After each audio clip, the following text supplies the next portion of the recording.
So, you think being a werewolf would be cool, right? I mean, who wouldn't want super strength, amazing senses, the ability to run through forests like some kind of hairy superhero? Well, let me stop you right there, because I'm about to tell you something that might shock you. Something that Hollywood never talks about. Something that every single werewolf wishes they could scream from the rooftops. Being a werewolf absolutely sucks. And I'm not talking about the obvious stuff. Sure, the whole turning into a monster thing sounds bad, but that's just the beginning. The real nightmare, it's everything else. You see, movies make it look so simple. Full moon comes out, you howl a little, maybe your shirt rips in a cool way, and boom, you're this powerful beast for a few hours. Then morning comes, you wake up, and life goes back to normal. But here's what they don't tell you. There is no normal. There's no going back. And that transformation, that's actually the easy part. Now I know what you're thinking. Come on, it can't be that bad. What about all those werewolf movies? They make it look amazing. Yeah, well, those movies are made by humans. Humans who have no idea what they're talking about. Let me paint you a picture. Imagine waking up every single day knowing that in a few weeks, you're going to lose complete control of your body. Imagine trying to explain to your boss why you need the same 3 days off every month. Imagine trying to date someone when you literally can't tell them the most important thing about yourself. And that's just the beginning. See, humans have been telling werewolf stories for thousands of years. Ancient Greece had them. Rome had them. Pretty much every culture on Earth has some version of the man turns into wolf story. But here's the thing. In almost every old story, being a werewolf was a curse, a punishment. It was never supposed to be cool. Somehow, somewhere along the way, Hollywood decided to make it sexy, mysterious, powerful. They got it very, very wrong. So today I'm going to take you on a journey through what it's really like to be a werewolf. And trust me, by the end of this, you'll be thanking your lucky stars that you're just a regular human. We're going to start with the obvious stuff, the transformation, because even though it's not the worst part, it's pretty horrible. And I mean physically horrible in ways that will make you squirm. Then we'll talk about something even worse, the social stuff. Try explaining to your girlfriend why you disappear for 3 days every month. Try keeping friends when you can smell their fear. Try having a normal job when your schedule is controlled by the moon. But wait, there's more. We'll dive into the hunger. And I don't mean being a little hungry. I mean the kind of hunger that makes you look at your neighbor's dog and think, well, things you shouldn't think. And the senses? Oh, the senses. Everyone thinks super hearing and super smell sound amazing, until you realize that the modern world is full of sounds and smells that will drive you absolutely insane. But here's what's really going to shock you. The thing that no one ever talks about. The thing that makes being a werewolf truly, deeply terrible. It's not the pain. It's not the hunger. It's not even the social isolation. It's something much worse. Something that will make you realize why every werewolf in every old story was begging to be cured. I'll tell you what it is, but you'll have to stick around to find out. Because right now, we need to start at the beginning. With the thing that happens to every werewolf every month, whether they want it or not. The transformation. And let me tell you, it's not like the movies. Picture this. You're having a normal day. Maybe you're at work, maybe you're having dinner with friends, maybe you're just sitting on your couch watching TV. And then you feel it. A tiny ache in your jaw, like when you're getting sick. You touch your face, wondering if you're coming down with something.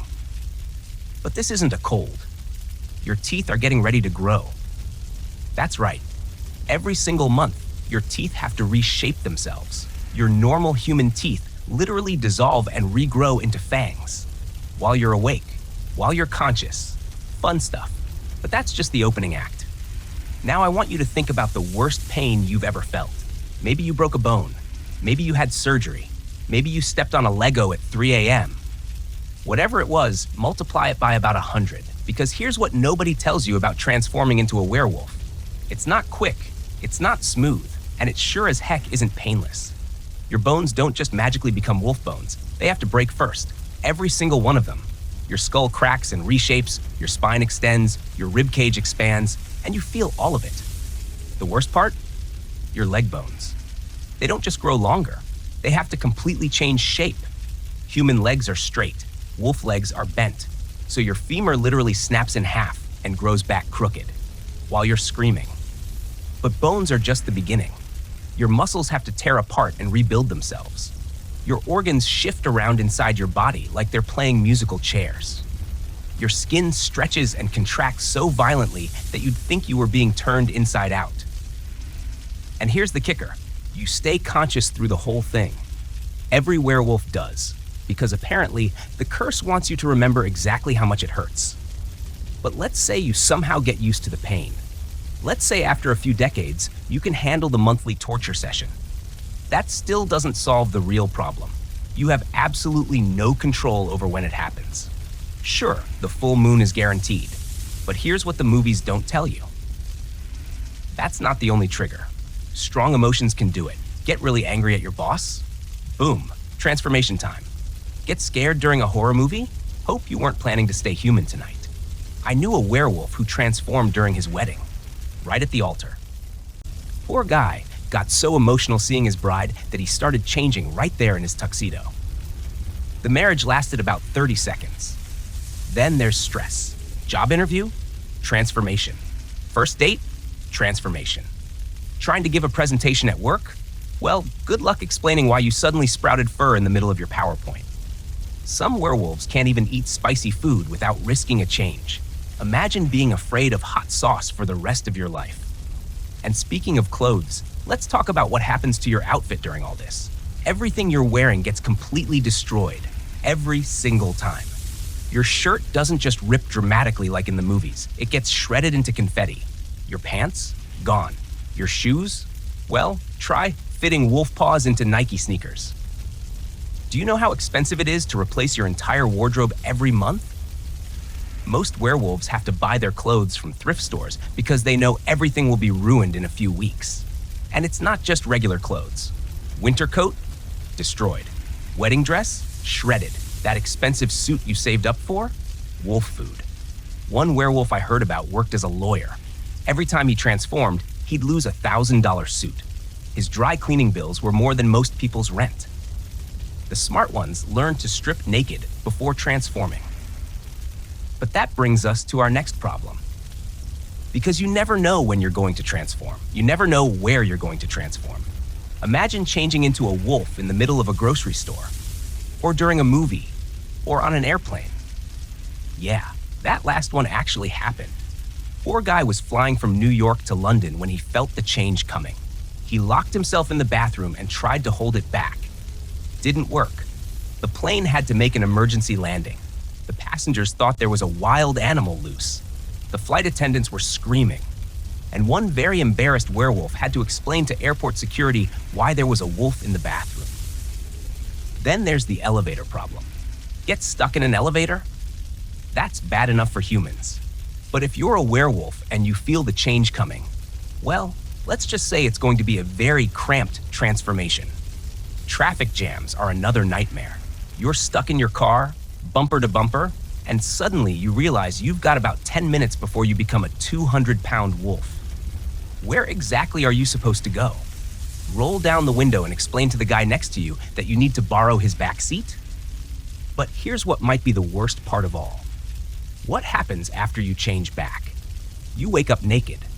Always. Doesn't matter if it's winter, doesn't matter if you're in public, doesn't matter if you're in someone's backyard. You're naked, confused, and usually injured. Because here's the thing about being a wolf for several hours. You do wolf things. You run through forests. You fight other animals. You dig holes. You roll around in dirt. When you wake up human, you're covered in cuts, bruises, and mud. You have no idea where you are, and you definitely have no idea how to get home. I heard about one werewolf who woke up 3 states away from where he started, completely naked in the middle of winter with no memory of how he got there.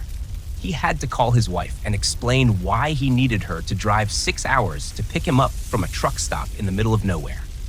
And that's if you're lucky enough to wake up outdoors. Some werewolves wake up in people's houses. Imagine a family coming downstairs for breakfast and finding a naked stranger sleeping in their living room. Others wake up in stores that they apparently broke into during the night. Try explaining that to the police. Sorry, officer, I didn't mean to break into the pet store. I was a wolf at the time. But here's something that will really mess with your head. You remember everything. Every werewolf wishes they could forget what happens during the transformation.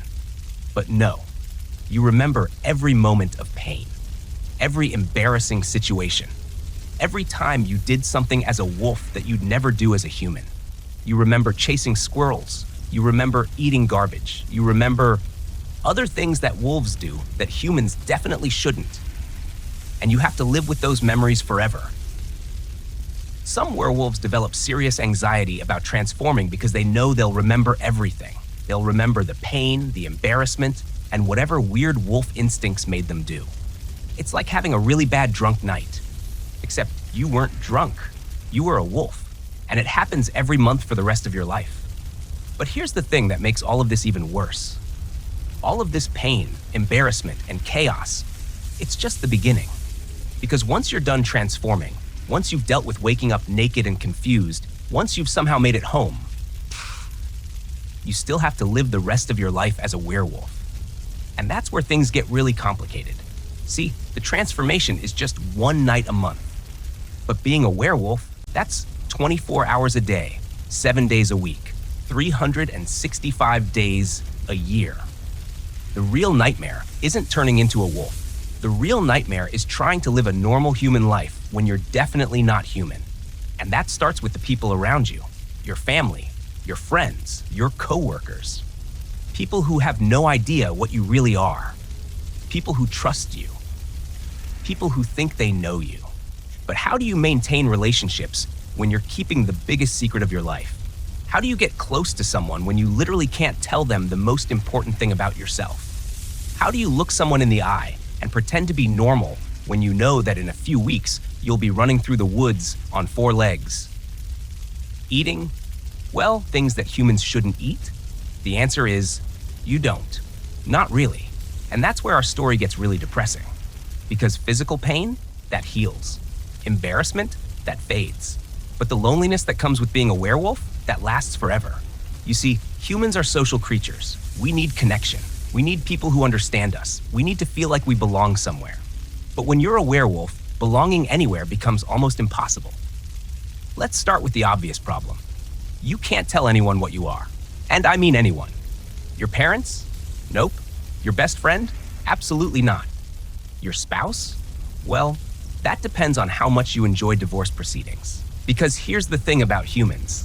They don't handle supernatural revelations very well. Tell someone you're a werewolf, and you'll get one of 3 reactions. First, they'll think you're crazy, which is actually the best case scenario. At least crazy people get therapy. Second, they'll think you're joking. And trust me, that joke gets old really fast when you're trying to explain why you can't go camping next weekend. Third, and this is the worst one, they'll believe you, and then they'll be terrified of you for the rest of their lives. I know a werewolf who told his brother about his condition. His own brother. Someone he'd known his entire life. Someone who used to share a bedroom with him. The brother moved to another state, changed his phone number, blocked him on social media, told their parents that he was going through some stuff and couldn't be around family anymore. 20 years later, they still don't talk. So you learn to lie about everything. All the time. Where were you last night? Oh, just stayed home. Watched TV. Definitely wasn't running through the forest eating rabbits. Why do you look so tired? Oh, just couldn't sleep. Definitely wasn't because I spent all night howling at the moon. Why do you smell like, is that wet dog? Oh, I was walking my neighbor's dog. Yeah, that's it. After a while, all this lying starts to mess with your head. You become paranoid, suspicious. You start wondering if people can tell you're different. You analyze every conversation, looking for clues that someone might be onto you. Did your coworker look at you funny when you came in this morning? Does your neighbor seem to be watching you more closely lately? Why did that cashier at the grocery store ask if you were okay? And the worst part, you start to wonder if you can trust yourself around other people. Because deep down, you know what you're capable of. You know that there's a predator living inside you. You know that every month you turn into something that could hurt the people you care about. So you start pulling away. You make excuses to avoid social gatherings. You stop inviting people over. You create distance between yourself and everyone else. Not because you want to, but because you're scared of what might happen if you don't. And dating? Oh boy. Dating as a werewolf is like playing Russian roulette with your heart. First, there's the scheduling issue. Try planning a romantic weekend getaway when you know you'll be transforming on Saturday night. Sorry, honey, can we move our trip to next week? I'm not feeling well this weekend. But you said that last month too. Yeah, I get sick a lot. It's a thing I have. Then there's the physical stuff. Your enhanced senses mean you can smell everything about your date. Their shampoo, their perfume, what they had for lunch 3 days ago.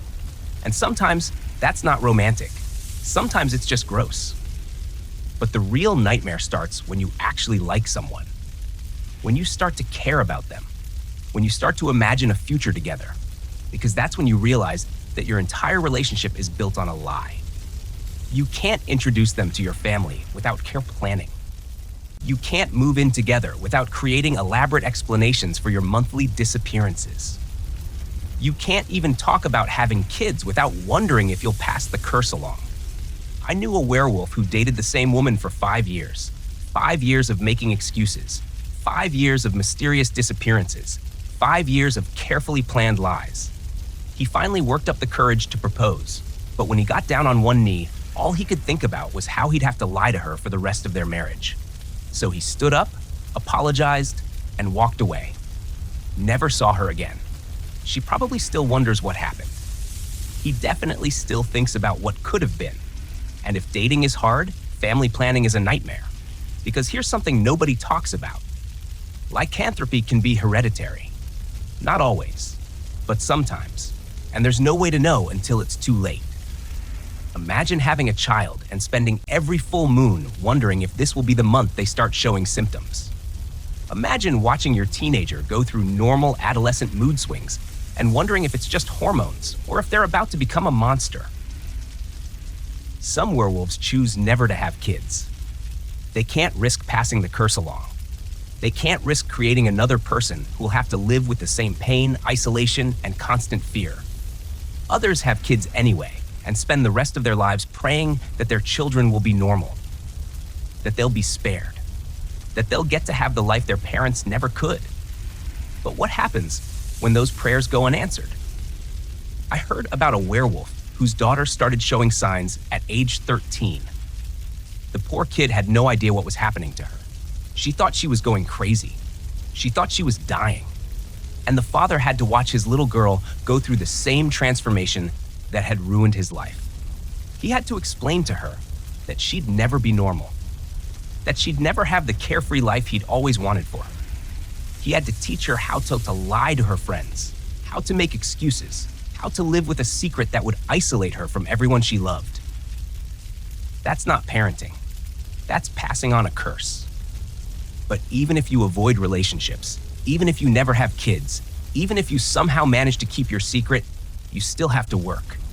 And having a job when you're a werewolf is its own special kind of hell. First, there's the scheduling problem. Every employer wants to know why you need the same 3 days off every month, without fail, non-negotiable. It's a medical condition.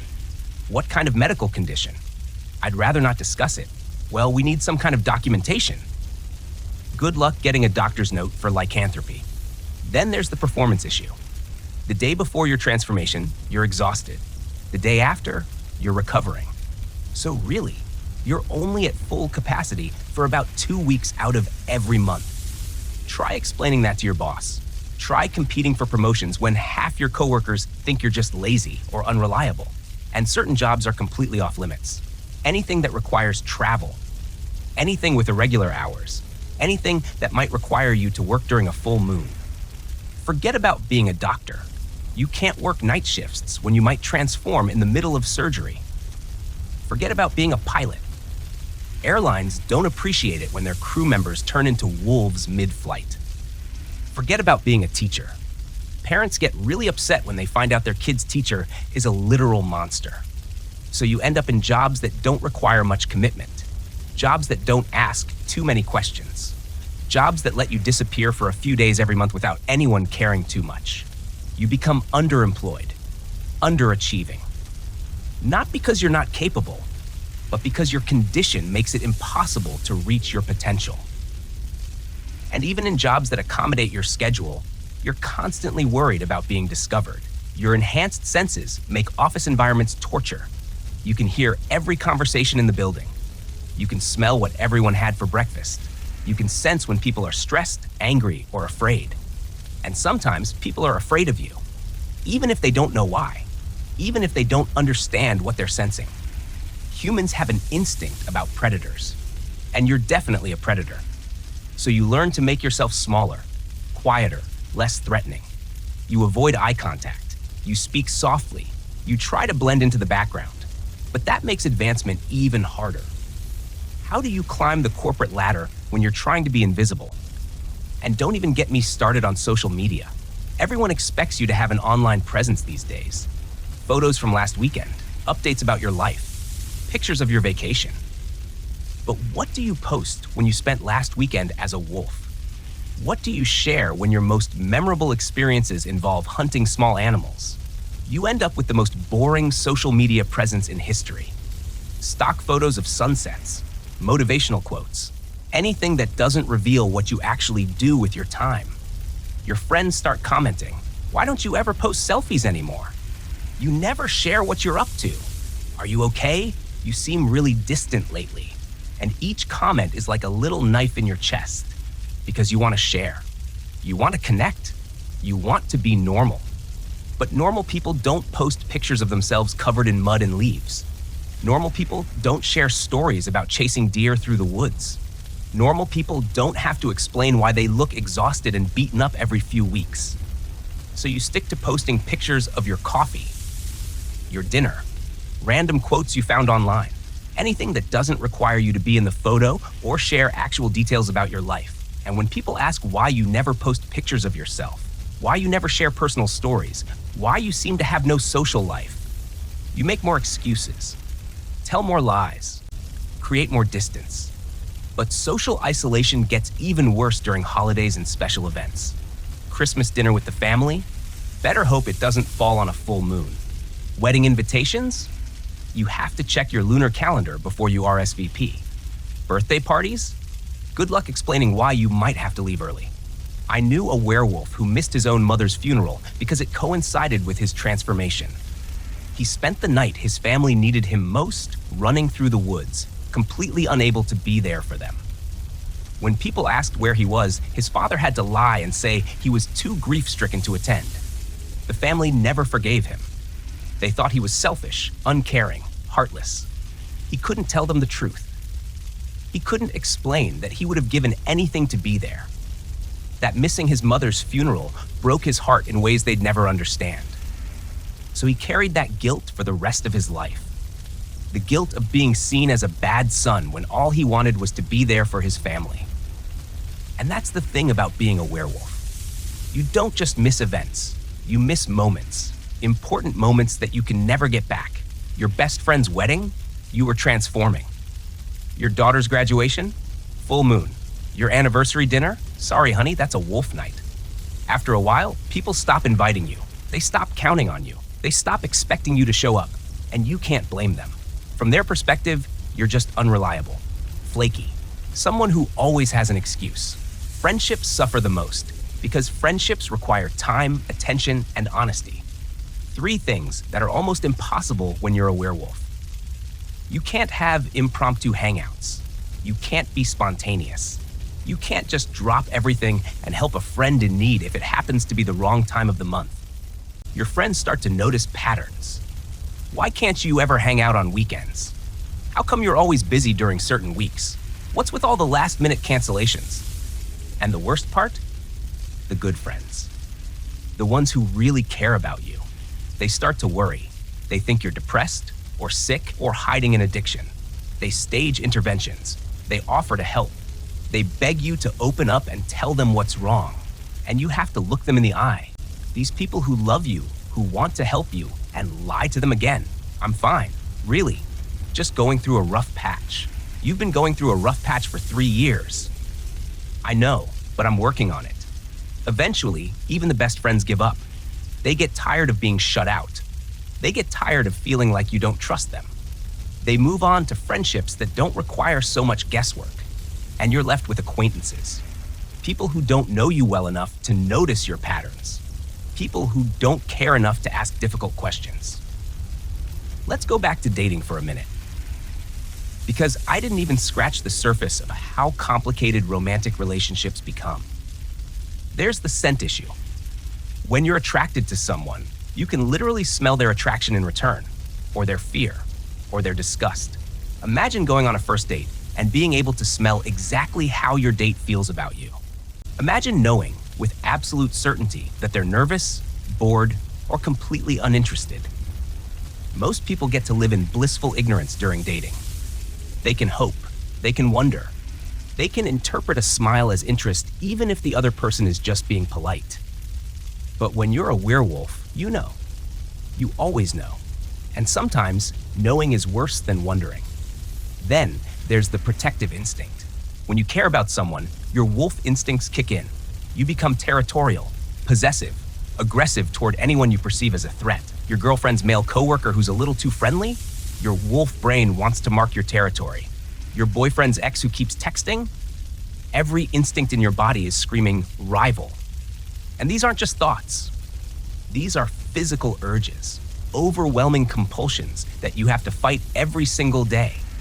You find yourself growling under your breath when someone gets too close to your partner. You have to physically restrain yourself from intervening in completely normal social interactions. Your partner starts to notice, why did you grip my hand so tightly when Jake was talking to me? Why do you always seem angry when my ex calls? Why are you so intense about everything? And how do you explain that? How do you tell someone that you have the literal instincts of a wild animal without sounding completely insane? Here's something nobody thinks about: moving. Normal people can relocate anywhere. New job in another city? Pack up and go. Want to live somewhere with better weather? Start looking at apartments. But when you're a werewolf, moving becomes a logistical nightmare. You have to research the area. Are there other werewolves already living there? Because if there are, you're moving into someone else's territory. And territorial disputes between werewolves make gang wars look like playground squabbles. You have to find somewhere isolated enough to transform safely. City centers are out. Suburban neighborhoods are risky. You need access to woods, or at least large parks where you can run without being seen. You have to establish new hiding spots, new emergency plans, new explanations for your monthly disappearances.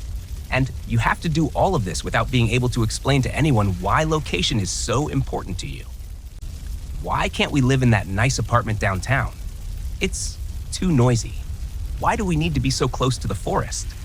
I like nature. Your housing options become extremely limited. And good luck explaining to a real estate agent that you need a house with a basement that can be securely locked from the inside. And if you do have kids, the problems multiply exponentially. Even if your children don't inherit the curse, they inherit the dysfunction. They grow up in a household where one parent disappears regularly, where there are locked rooms they're not allowed to enter, where certain topics are off limits. They learn that asking too many questions makes mommy or daddy upset. They learn to accept non-answers. They learn that families have secrets. And if they do inherit the curse, well then you get to watch them go through everything you went through. The confusion, the fear, the isolation. You get to teach your 13-year-old how to lie to their friends, how to make excuses for missing sleepovers, how to pretend to be normal when everything about their existence is abnormal. Some werewolf parents try to prepare their kids early. They tell them about the family curse before symptoms appear. But that just creates a different kind of trauma. Imagine growing up knowing that you might turn into a monster someday. Imagine spending your teenage years waiting for the other shoe to drop. Imagine trying to plan for a future when you don't know if you'll be human or werewolf. Other parents wait until symptoms appear, but then their kids have to deal with the transformation and the realization that their parents have been lying to them their entire lives. There's no good way to handle it.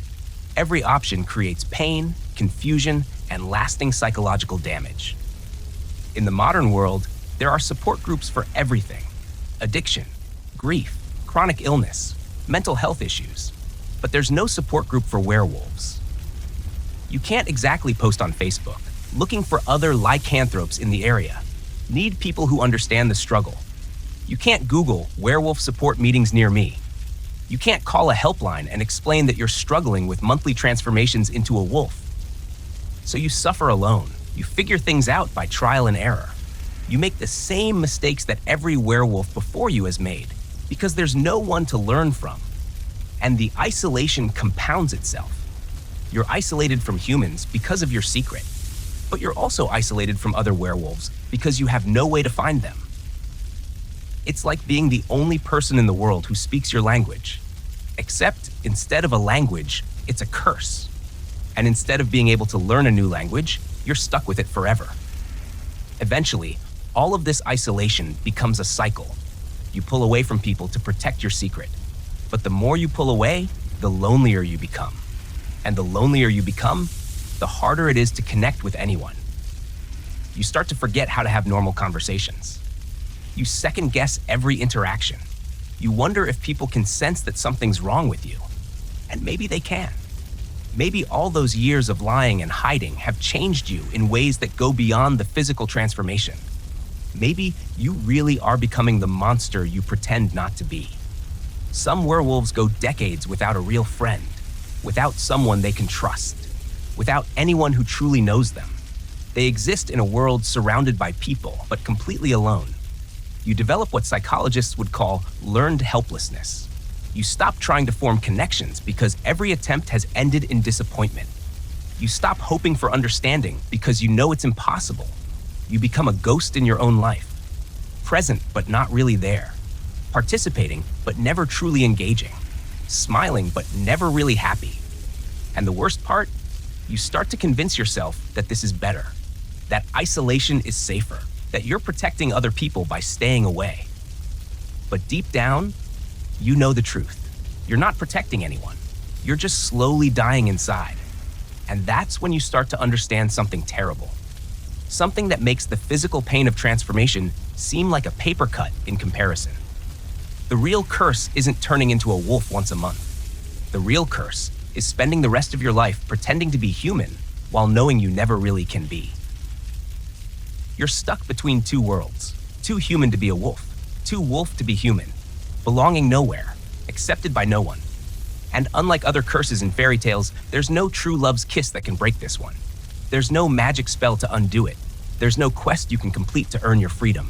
This is your life now, forever. But if you think social isolation is the worst part of being a werewolf, oh, you sweet, naive human. Because we haven't even talked about what happens to your body yet. Not just during the transformation, but every single day. Living as a werewolf doesn't just change your relationships, it changes your entire relationship with food, with hunger, with the very concept of what it means to eat.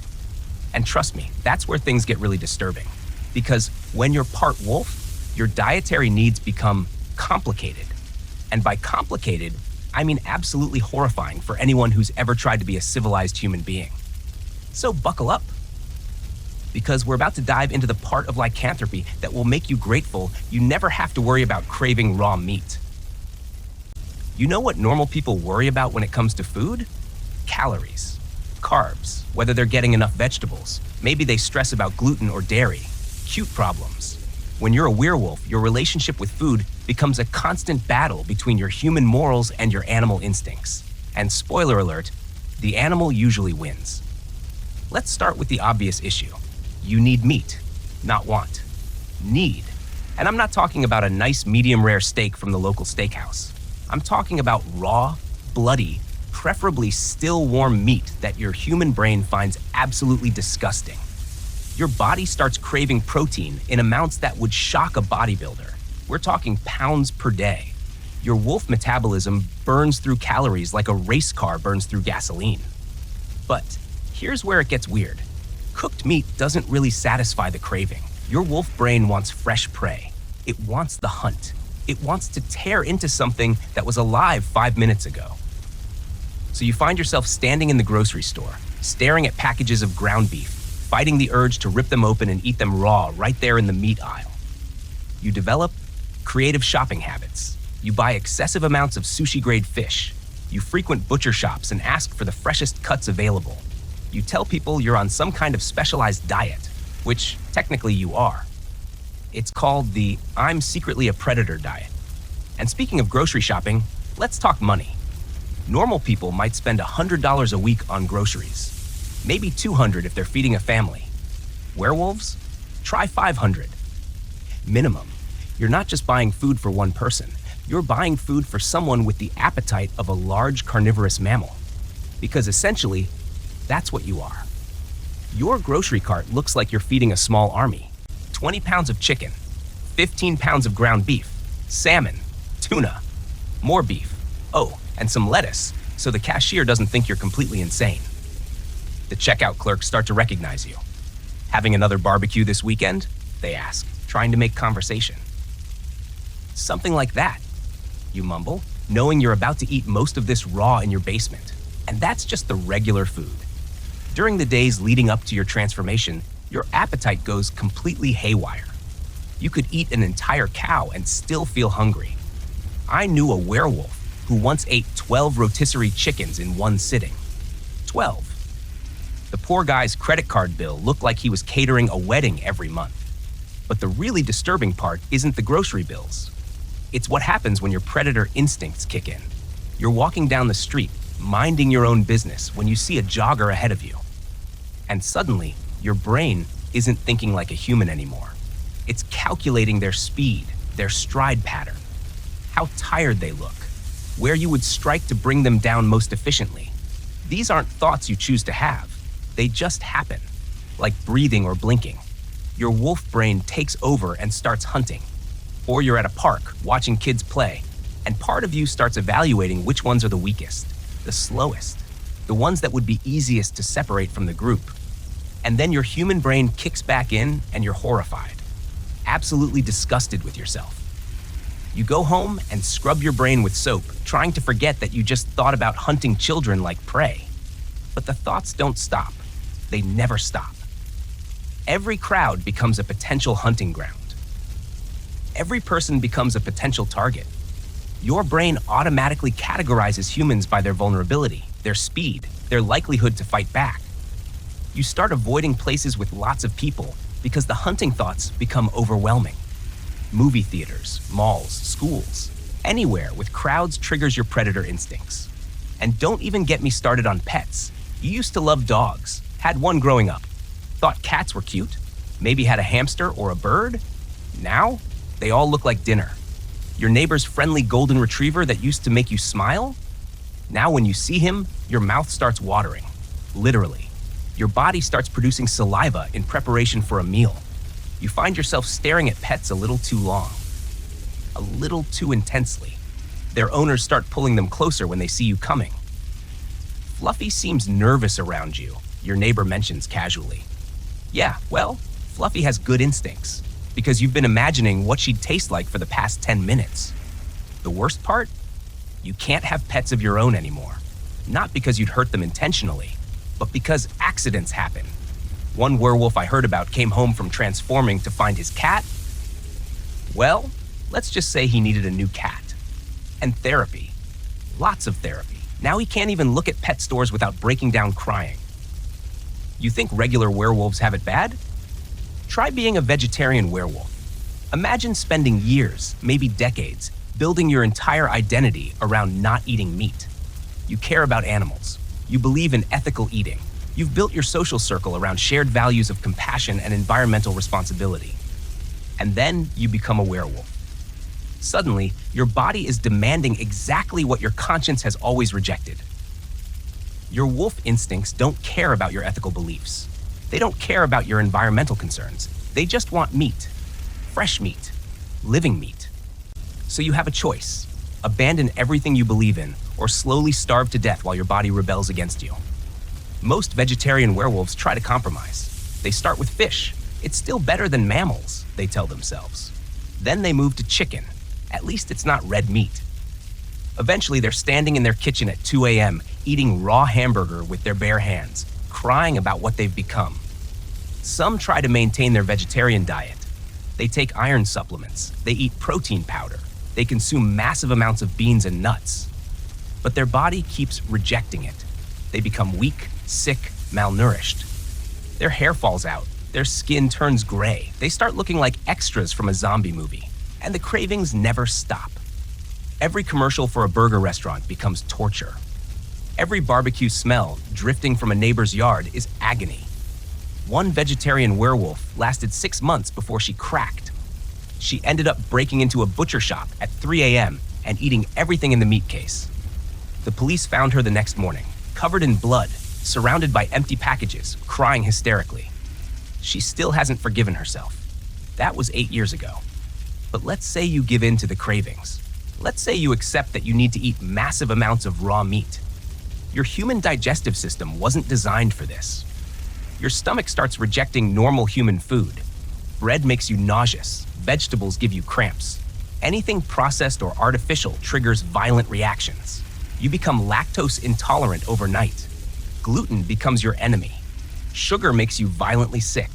Your body wants a carnivore diet, but you still have mostly human organs, so you're constantly dealing with digestive problems that would make a gastroenterologist rich. You're either constipated from too much protein or running to the bathroom every 20 minutes because your stomach can't handle what you just ate. And explaining this to doctors is complicated. So you're saying you can only eat raw meat? Well, not only raw meat, but have you considered seeing a psychiatrist? Great. Now you're not just a werewolf. You're a crazy werewolf. Remember when eating used to be social? Remember dinner parties? Restaurant dates? Family barbecues? Yeah, those are pretty much over. Try going to a nice restaurant when the smell of garlic makes you sick, and the only thing on the menu that appeals to you is the raw oysters. And even those aren't really enough to satisfy your craving for fresh meat. You end up ordering the biggest steak they have, completely rare, and trying to eat it without looking like a savage. But your instincts want you to grab it with your hands and tear into it like a wild animal. So you sit there, cutting tiny pieces with a knife and fork, when every fiber of being wants to just devour the entire thing in 30 seconds. Your dinner companions start to notice your weird eating habits. Why do you always order everything so rare? How come you never eat carbs anymore? Are you feeling okay? You seem intense when you eat. And family dinners? Forget about it. Your grandmother spends all day making her famous lasagna, and you have to pretend to eat it while fighting nausea. Your mom makes her special chocolate cake for your birthday, and you can't even take a bite without feeling sick. They think you're being picky, ungrateful. They don't understand that their food literally makes your body rebel. So you start making excuses to avoid food-centered social events. No more dinner parties. No more potluck gatherings. No more romantic dinners. Food, which used to bring people together, becomes another source of isolation, and cooking for other people becomes a nightmare. You're invited to host Thanksgiving dinner. Sounds simple enough, right? Just cook a turkey and some sides. But when you're preparing raw turkey, your wolf instincts kick in. The smell drives you crazy. You find yourself wanting to eat the stuffing right out of the bird. Raw stuffing, with raw turkey juice. Your guests arrive to find you looking slightly unhinged, the kitchen smelling like a carnivore's den, and dishes that taste off. Because when you're cooking, you're not thinking like a human chef. You're thinking like a predator. You underseason everything, because your enhanced senses find normal flavors overwhelming. You undercook the meat because that's how your body wants it. Your friends leave early. Your family asks if you're feeling all right. Your reputation as a host is permanently damaged, but the worst part happens at night. You wake up at 2 a.m. with cravings so intense they feel like physical pain. Your body is demanding food, and it's demanding it now. You stumble to the kitchen and start eating whatever meat you have. Cold rotisserie chicken, leftover steak, that package of ground beef you were saving for tomorrow's dinner. You eat it with your hands, standing in front of the open refrigerator, like an animal. And then you wake up the next morning with no memory of the midnight feast. Just an empty fridge and the lingering taste of raw meat in your mouth. Your roommate finds you one morning, standing in the kitchen, still half asleep, eating cold lunch meat directly from the package. Dude, are you okay? You look down at your hands, covered in turkey juice, and realize you have no idea how you got there. I must have been sleepwalking. But you know the truth. Your wolf brain took over while you were unconscious. And it's getting stronger. Eventually, all of this dietary chaos starts affecting your mental health. You become obsessed with food, not in the way people with eating disorders are obsessed. You're obsessed with fighting your natural instincts every single day. Every meal becomes a battle between your human morals and your animal nature. Every trip to the grocery store is a test of willpower. Every social gathering is an exercise in pretending to be normal, while your body screams for what it really wants. Some werewolves crack under the pressure. They give up trying to eat like humans and go full carnivore. They start hunting. Really hunting. And that's when the real horror begins. Because once you cross that line, once you stop fighting your predator instincts, well, let's just say there's a reason werewolves have such a bad reputation in the old stories. But even if you never cross that line, even if you manage to maintain some semblance of human dietary habits, you're still fighting a losing battle. Because your enhanced senses make eating even more complicated than you can imagine. And those senses, they don't just affect what you eat. They affect everything, every moment of every day, in ways that will drive you absolutely, completely insane. Everyone thinks super senses sound amazing. Wow, you can hear things from miles away. You must be able to smell everything. Your night vision must be incredible. Yeah, well, here's a newsflash. The modern world wasn't designed for creatures with supernatural senses. It was designed for regular humans with regular, limited perception. And when you can perceive everything, trust me, you really don't want to. Picture walking down a busy city street as a normal human. You hear cars, maybe some music, people talking. Pretty manageable, right? Now imagine hearing every conversation within a 6-block radius. Every car engine, every air conditioner, every footstep, every heartbeat of every person you pass. That's just the beginning. You also hear the rats in the sewers beneath your feet, the pigeons nesting in building crevices 3 stories up, the termites eating through wooden structures, the electrical hum from power lines overhead. Your brain becomes a chaotic symphony of sounds that never stops, never quiets, never gives you a moment of peace. And unlike normal humans, you can't just tune it out. Your wolf brain is wired to pay attention to every sound because any sound could signal danger or prey. So you're walking down the street, trying to have a normal day, while your brain processes thousands of individual sounds simultaneously. It's like trying to have a conversation while standing next to a jet engine. Most werewolves develop severe headaches within the first year. The constant noise literally damages your ability to think clearly. You start avoiding cities, then towns, then anywhere with more than a few people, because the sensory assault becomes unbearable. But sound is nothing compared to smell. Humans have about 6 million smell receptors. Wolves have over 200 million. Guess which set you inherited? Every person you meet has a unique scent signature that tells you everything about them. What they ate, where they've been, who they've been with, whether they're healthy or sick, whether they're lying or telling the truth. Sounds useful, right? Wrong. You learn things you never wanted to know. Your coworker hasn't showered in 3 days. Your neighbor is cheating on his wife. Your friend has been drinking heavily and lying about being sober. The cashier at the grocery store is pregnant, but she doesn't know it yet. The guy sitting next to you on the bus has diabetes. The woman walking her dog is dying of cancer. You become an unwilling encyclopedia of other people's private medical information and personal secrets, information they didn't choose to share, information you can't ignore or forget. And that's just people. Let's talk about everything else you can smell. Garbage from 6 blocks away. Every restaurant's cooking smells layered on top of each other. Car exhaust in concentrations that make you dizzy. The chemical cocktail from every cleaning product, perfume, and air freshener within a mile radius. Dog waste from every yard in the neighborhood. Dead animals decomposing in places humans will never find them. The musty scent of mold growing inside building walls. Your nose becomes a torture device that never turns off. I knew a werewolf who moved to the countryside to escape urban smells. Within a month, she could identify every farm animal within 10 miles by scent alone. She knew which crops were growing in which fields. She could smell pesticides being applied from farms she couldn't even see. There's no escape. Even in the middle of nowhere, your enhanced senses find things to overwhelm you with.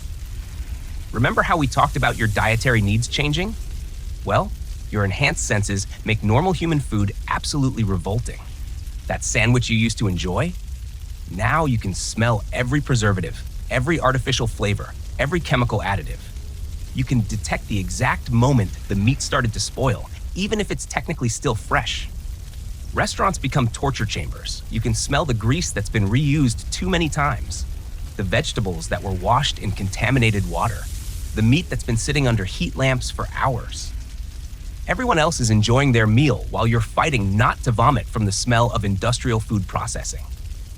And forget about processed foods entirely. The chemical smell from anything in a package is overwhelming. Chips, crackers, frozen dinners. They all smell like a science experiment gone wrong. You end up living on the simplest, freshest foods you can find, which would be healthy, except your body is still craving raw meat, so you're constantly hungry and nauseated at the same time. But the worst part about enhanced hearing isn't the daytime chaos.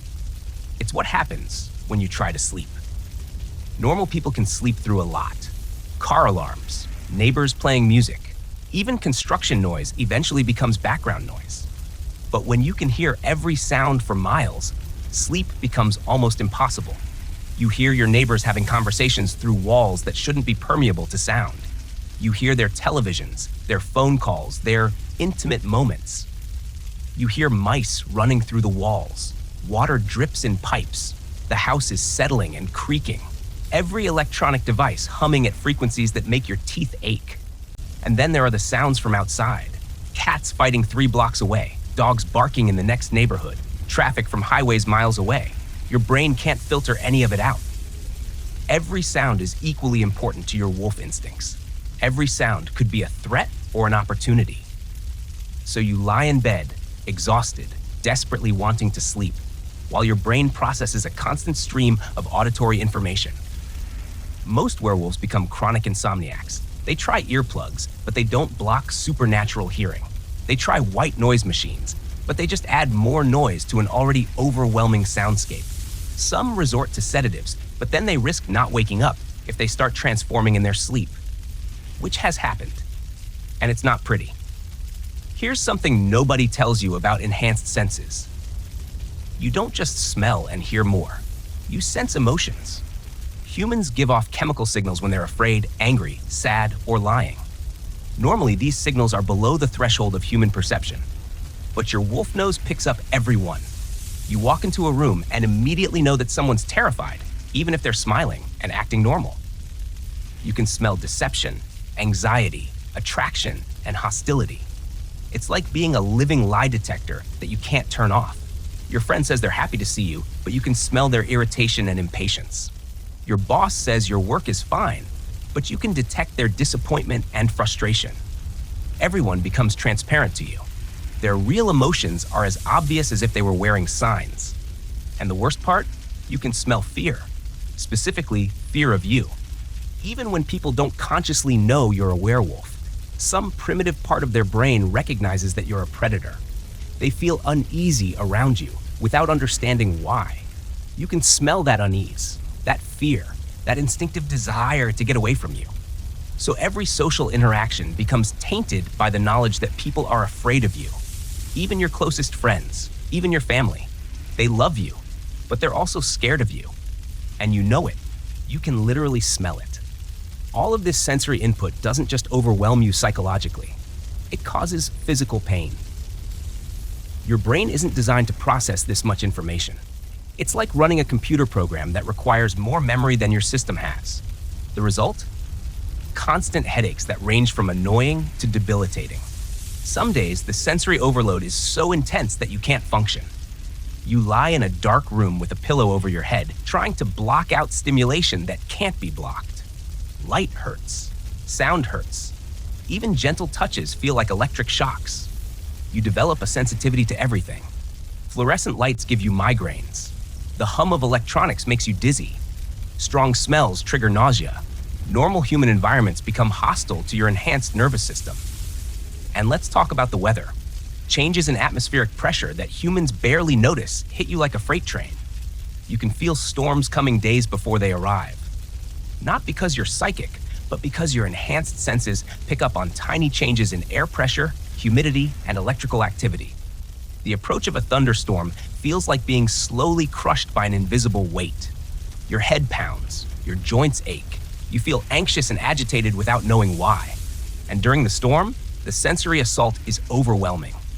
Every thunderclap sounds like the world is ending. Every lightning flash burns your retinas.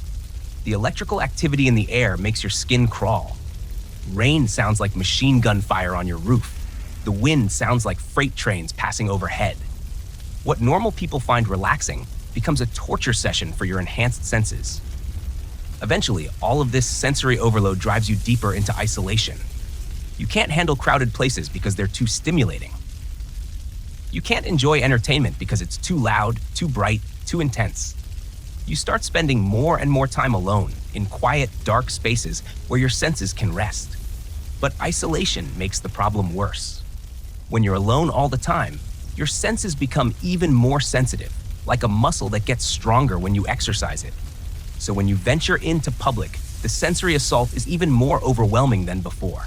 It becomes a vicious cycle. The more you isolate yourself, the more sensitive you become. The more sensitive you become, the more you need to isolate yourself. Some werewolves become complete hermits. They live in remote cabins with no electricity, no neighbors, no stimulation. They trade all human contact for sensory peace. But even then, they're still wolves. They still transform. They still have to deal with all the other problems that come with lycanthropy. They've just added complete social isolation to the list. And here's the thing that will really mess with your head.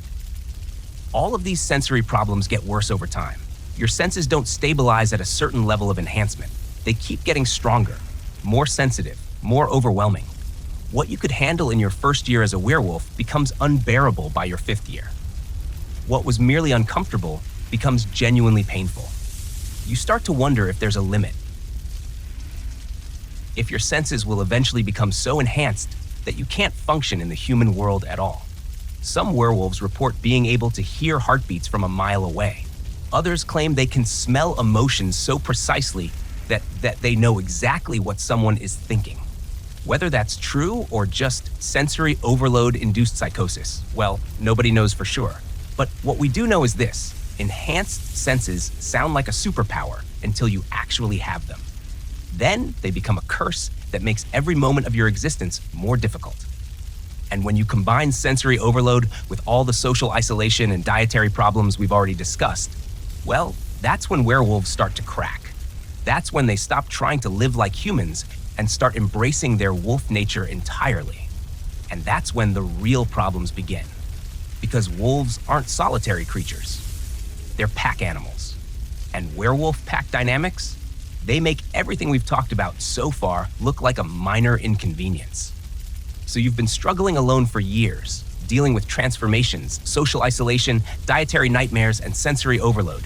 You're exhausted, broken, ready to give up on trying to live like a human.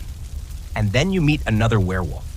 Finally, someone who understands, someone who knows what you're going through, someone who can relate to your struggles. This is going to solve everything, right? Wrong. So very, very wrong. Because werewolves aren't just cursed humans who happen to turn into wolves. They're creatures with wolf instincts. And wolves have very specific ideas about how social groups should work. Ideas that don't translate well to modern civilization. Wolves live in strict social hierarchies, alpha, beta, omega. Everyone has a place. Everyone knows their role. Everyone follows the rules. And your wolf brain expects the same thing from any group of werewolves. The moment you meet another werewolf, your instincts start calculating where you fit in the pecking order. Are you stronger, more aggressive, more dominant? Or are you the one who needs to submit? This isn't a conscious decision. This isn't something you can turn off or ignore. Your wolf nature demands that dominance be established immediately. So what should be a friendly meeting between two people who share a common struggle turns into a psychological wrestling match. You find yourself making subtle challenges, standing taller, making more eye contact, speaking in a deeper voice, testing their reactions to see how far you can push. Or, if you're naturally less dominant, you find yourself automatically submitting, looking down, speaking softly, deferring to their opinions even when you disagree. Either way, you're not having a normal human conversation. You're engaging in wolf politics. And the exhausting part?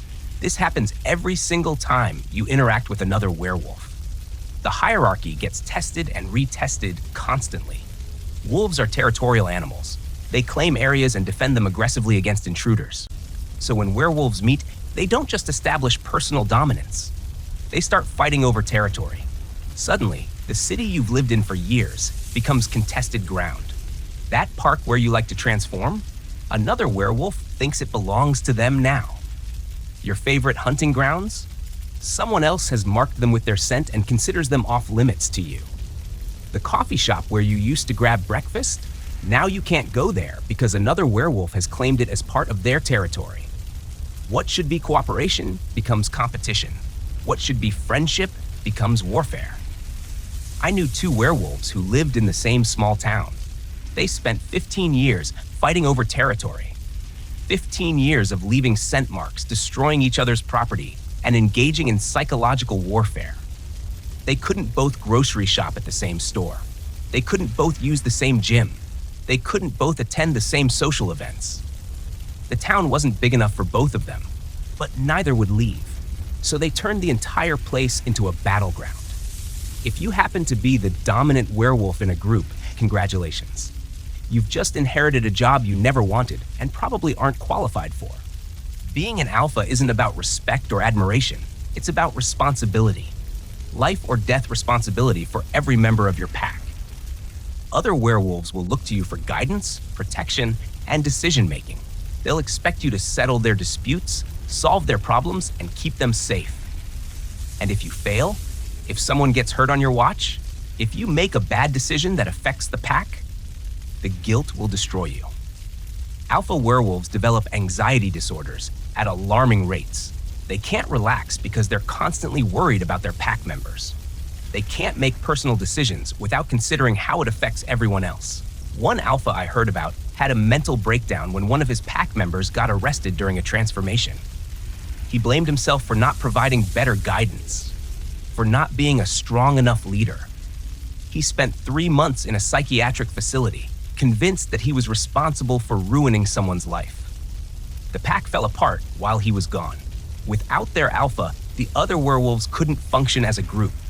They scattered, went back to being isolated, and blamed him for abandoning them. No matter what you do as an alpha, you're failing someone. You're letting someone down. You're making decisions that hurt people you care about. Maybe you're thinking, well, I'll just avoid other werewolves. I'll stay independent. I'll be a lone wolf. Good luck with that.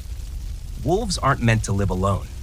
Their entire psychology is built around pack membership, and your wolf instincts don't care what your human brain wants. Lone wolves in the wild usually die quickly. They can't hunt effectively alone. They can't defend territory alone. They can't survive the psychological stress of isolation. And werewolves who try to live as lone wolves face the same problems. Your wolf instincts constantly tell you that you're in danger, that you need backup, that you're vulnerable without a pack to support you. This creates a state of constant anxiety that goes beyond normal human stress. It's a primal fear that you're going to die because you're alone. You develop paranoia, hypervigilance. You can't relax because your wolf brain is convinced that threats are everywhere and you have no allies to help you face them. Some lone wolf werewolves start hallucinating pack members. Their minds create imaginary companions to cope with the psychological stress of isolation. Others become obsessed with finding a pack, even if it means joining groups that are toxic or dangerous. The lucky ones just live with constant low-level anxiety for the rest of their lives, which isn't really luck at all. Let's say you do find a pack. Let's say you manage to establish a functional hierarchy without too much bloodshed. Let's say everyone gets along reasonably well. Now you have obligations. Pack members are expected to help each other, always, no matter what, no matter when, no matter how inconvenient. Another werewolf needs help moving? You're there. Someone's car breaks down at 3 a.m., you're picking them up. pack members lose their jobs, you're sharing your resources. Your personal life becomes secondary to pack needs. Your schedule revolves around pack activities. Your decisions have to be approved by the group. And transformation nights? Those become group events whether you want them to be or not. You can't just disappear into the woods alone anymore. The pack transforms together, hunts together, runs together. Which sounds nice in theory, but in practice means dealing with pack dynamics while you're in wolf form. Territorial disputes don't stop when you transform. They get worse. Wolf fights are vicious, brutal, and when you wake up human, you're covered in bite marks from pack members you consider friends. Successful packs need new members, but recruiting werewolves is complicated. You can't exactly post ads online. Seeking lycanthropes for social groups must enjoy monthly transformations and raw meat. So packs end up trying to turn humans into werewolves, which is morally questionable at best and completely evil at worst. Think about it. You're so desperate for companionship that you're willing to curse innocent people with the same nightmare you live with every day. You tell yourself you're giving them a gift, that they'll be stronger, faster, more alive than they ever were as humans. But deep down, you know the truth. You're destroying their lives to make your own more bearable.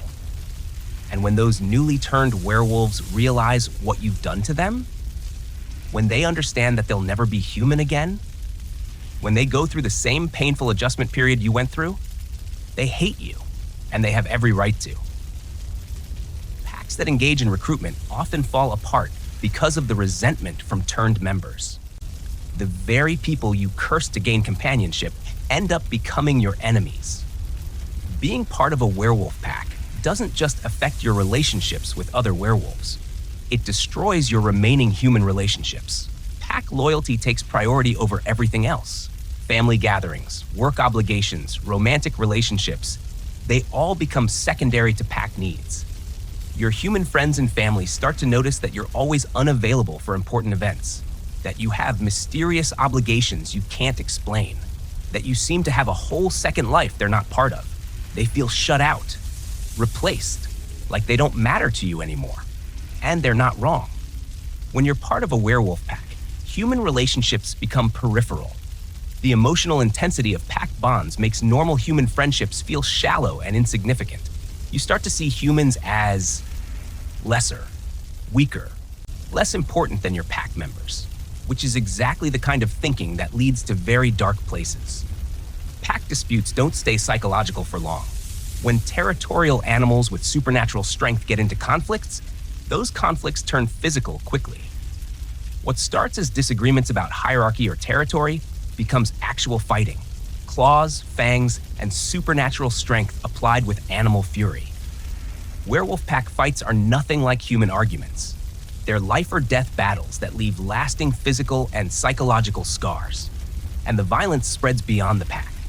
When werewolves feel their territory or pack is threatened, they respond with predator aggression.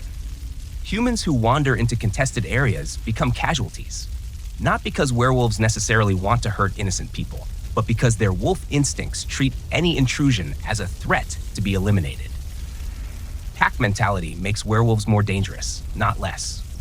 The group dynamic amplifies aggressive instincts and provides justification for violence. We were protecting our territory. They threatened the pack. We had no choice. Individual werewolves might resist violent impulses, but packs embrace them. Most werewolves who join packs start with good intentions. They want companionship, support, understanding. But pack dynamics corrupt those intentions over time. The constant dominance struggles make you more aggressive. The territorial disputes make you more paranoid.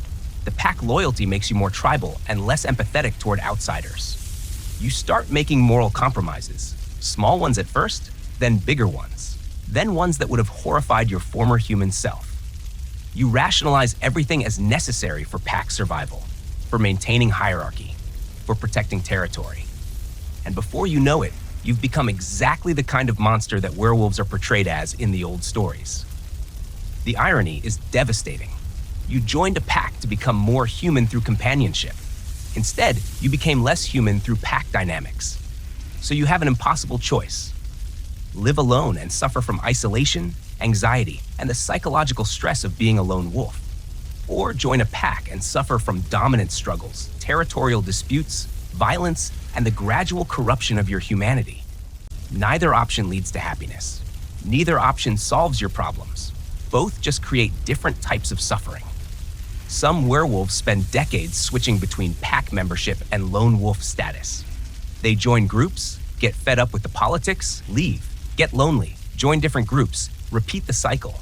They never find peace either way. And all of this pack drama, all of these social complications and power struggles and territorial wars, they're happening while you're also dealing with everything else we've discussed. The physical pain of transformation, the social isolation from humans, the dietary nightmares, the sensory overload. Pack problems don't replace your other problems. They just add new layers of complexity to an already impossible situation. And if you think pack dynamics are the worst part of being a werewolf, well, we haven't even talked about what all of this supernatural stress does to your body yet. Because living as a werewolf isn't just psychologically damaging, it's physically destroying you in ways that would make medical professionals weep. You know what's funny? Everyone assumes that being a werewolf makes you healthier. Super healing, enhanced strength, immunity to disease. Yeah, well, reality has a nasty way of crushing those fantasies. Your body wasn't designed to transform into a different species every month. It wasn't built to handle supernatural strength or enhanced senses. And it definitely wasn't meant to live with the constant stress of being a predator hiding among prey. So instead of becoming a perfect supernatural specimen, you become a walking medical disaster. Let's start with that amazing healing factor everyone thinks is so great. Yes, you heal faster than normal humans. Cut yourself? It closes within hours. Break a bone? It mends in days instead of weeks. Sounds fantastic, right? Wrong. Your body has a limited number of cell divisions. Every time a cell reproduces to heal damage, it gets a little older, a little more worn out, a little closer to stopping altogether. Normal humans heal slowly, so their cells divide slowly, so they age slowly. But your supernatural healing puts your cellular regeneration into overdrive. You're basically burning through your biological lifespan at triple speed. That cut that heals in hours, it's aging you days.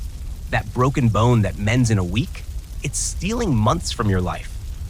Werewolves who've been transformed for decades look ancient despite their actual age. Their hair goes gray early. Their skin develops deep wrinkles. Their bodies start breaking down like they're 80 years old when they're barely 50. The healing factor isn't extending your life. It's compressing it into a shorter time frame. And the worst part? You can't turn it off. Every minor injury, every transformation-related damage, every tiny scratch triggers the healing response. Your body is literally healing itself to death. Now let's talk about what happens when you actually need medical treatment. Normal medications don't work on werewolves. Your enhanced metabolism burns through drugs too quickly for them to be effective. That painkiller that should last 6 hours? Gone in 30 minutes. Antibiotics?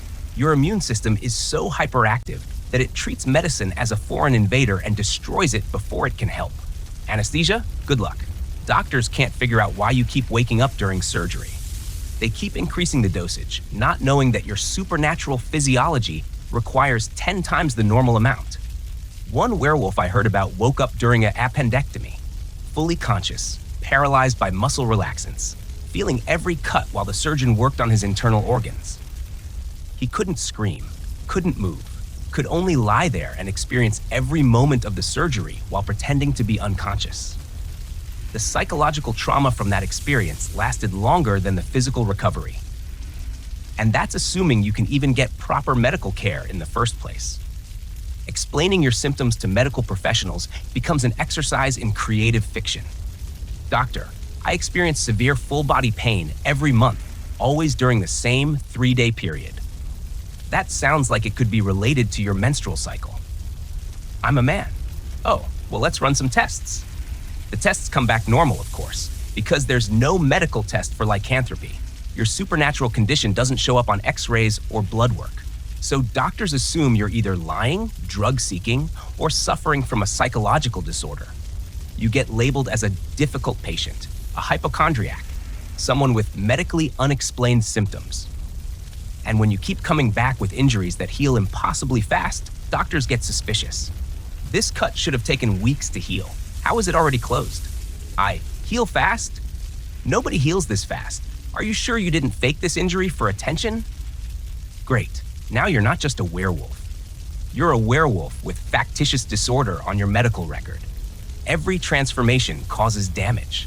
Massive, system-wide damage that your healing factor has to repair. But rapid healing doesn't mean painless healing. It just means the pain is compressed into a shorter time frame. Instead of experiencing weeks of gradual recovery pain, you experience the same amount of pain condensed into a few days of absolute agony. Your bones ache from being broken and reformed. Your muscles throb from being torn and rebuilt. Your organs feel bruised from being shifted around inside your body. And this happens every month, without fail, for the rest of your life. You develop chronic pain conditions that no doctor can diagnose or treat. Fibromyalgia-like symptoms, joint problems, constant muscle tension. You live on a cocktail of over-the-counter pain relievers that barely take the edge off your discomfort. And since you can't explain the real cause of your pain, doctors assume it's psychological. They prescribe antidepressants and suggest therapy, which doesn't help with the fact that your skeleton was literally rebuilt last week. Your immune system doesn't know how to handle your supernatural nature. It's constantly confused about whether you're human or wolf, healthy or infected, normal or supernatural. So it overreacts to everything. You develop autoimmune disorders where your body attacks itself. Your immune system decides that your wolf characteristics are foreign invaders and tries to destroy them. This creates a state of constant low-level inflammation throughout your body. You feel sick all the time without having any specific disease. Your lymph nodes are always swollen. You run low-grade fevers. You experience fatigue that makes normal daily activities exhausting. And when you do get actual illnesses, your confused immune system either ignores them completely or attacks them so aggressively that the cure becomes worse than the disease. A simple cold becomes a weeks-long ordeal of severe symptoms. A minor infection turns into a systemic crisis that requires hospitalization. Your body becomes a battlefield where your immune system fights wars against imaginary threats while missing real ones. The psychological stress of being a werewolf doesn't just affect your mood, it literally changes your brain chemistry. Constant anxiety, depression, and isolation cause physical changes in neural pathways. Your brain adapts to perpetual stress by becoming less capable of experiencing joy, peace, or satisfaction. You develop what psychologists call learned helplessness on a neurological level. Your brain stops producing normal amounts of dopamine and serotonin because it assumes that happiness is impossible. This isn't just feeling sad. This is your brain physically restructuring itself to accommodate a state of permanent misery.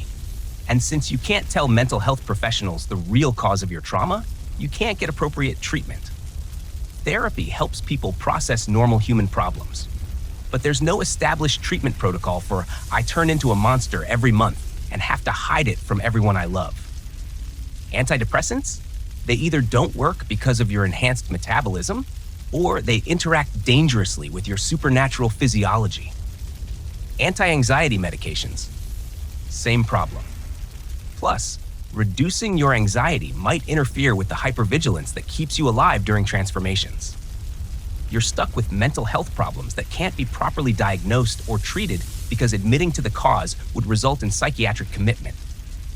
Werewolves develop severe sleep disorders that go far beyond normal insomnia. Your enhanced senses make normal sleep environments too stimulating. Every sound, every smell, every change in light or temperature wakes you up. Your circadian rhythms are disrupted by the monthly transformation cycle. Your body never knows when it's supposed to be resting versus when it needs to be alert for potential threats. And your dreams? They become torture sessions. You dream about hunting, about killing, about doing things that your human conscience finds horrifying. You wake up feeling like you haven't rested at all because your subconscious spent the night processing predator instincts and violent urges. Some werewolves develop a fear of sleeping because they're afraid of what they might dream. Others become addicted to sleep because it's the only escape from their waking nightmare. Neither approach leads to healthy rest patterns. Chronic sleep deprivation affects every aspect of your health. Your immune system weakens. your cognitive function declines. Your emotional regulation deteriorates. You become more prone to accidents, injuries, and poor decision-making, which creates more problems that require more healing, which accelerates your aging, which creates more health complications. It's a vicious cycle that never ends. Remember how we talked about your changing dietary needs? Well, those changes wreak havoc on your digestive system and overall nutrition. Your body craves massive amounts of protein, but your human digestive tract can't process that much meat efficiently. You develop protein poisoning from consuming too much animal protein without enough other nutrients. This causes nausea, diarrhea, and kidney stress. At the same time, you become deficient in vitamins and minerals that come from plant sources. But eating vegetables makes you sick because your wolf instincts reject non-meat foods. You end up malnourished despite eating constantly. Your body is starving for nutrients it can't tolerate consuming. This creates a cascade of health problems. Anemia from iron deficiency, scurvy from lack of vitamin C, osteoporosis from calcium deficiency. Your teeth start falling out. Your hair becomes brittle. Your skin develops rashes and lesions. You look and feel like someone with a severe eating disorder, even though you're consuming thousands of calories per day. The monthly transformation puts enormous stress on your cardiovascular system. Your heart has to pump blood through a body that's changing size, shape, and muscle mass in real time. Your blood pressure spikes to dangerous levels during transformation and stays elevated for days afterward. Your heart rate becomes permanently elevated because your body is constantly preparing for the next transformation. Even during your human months, your cardiovascular system is in a state of pre-emergency alert. This leads to early development of heart disease, high blood pressure, and increased risk of heart attack or stroke. Werewolves in their 30s start showing signs of cardiovascular damage that usually doesn't appear until people are in their 60s or 70s. And since you can't explain the real cause to cardiologists, you get lectures about stress management and lifestyle changes that don't address the supernatural source of your heart problems. Your endocrine system goes completely haywire, trying to manage a body that alternates between human and wolf physiology. Your hormone levels fluctuate wildly throughout the month. Testosterone and estrogen spike and crash unpredictably. Growth hormone production becomes erratic. Stress hormones remain permanently elevated. This causes mood swings that make normal PMS look mild. You experience rage, depression, anxiety, and euphoria in rapid succession without any external triggers. Your reproductive system suffers particularly badly. Women find their menstrual cycles disrupted or completely stopped. Men experience erectile dysfunction and fertility problems. Both sexes lose interest in reproduction altogether because their bodies are too focused on survival to worry about creating offspring.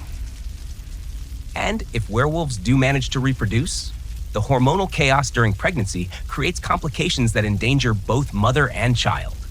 When you do need medical treatment, you face an impossible choice.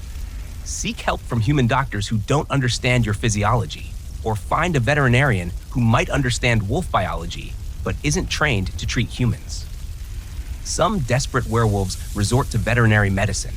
They visit animal hospitals with fake pets, asking questions about wolf health while pretending to own an exotic animal. Others try to treat themselves using veterinary supplies and dosing guidelines meant for large dogs or wolves.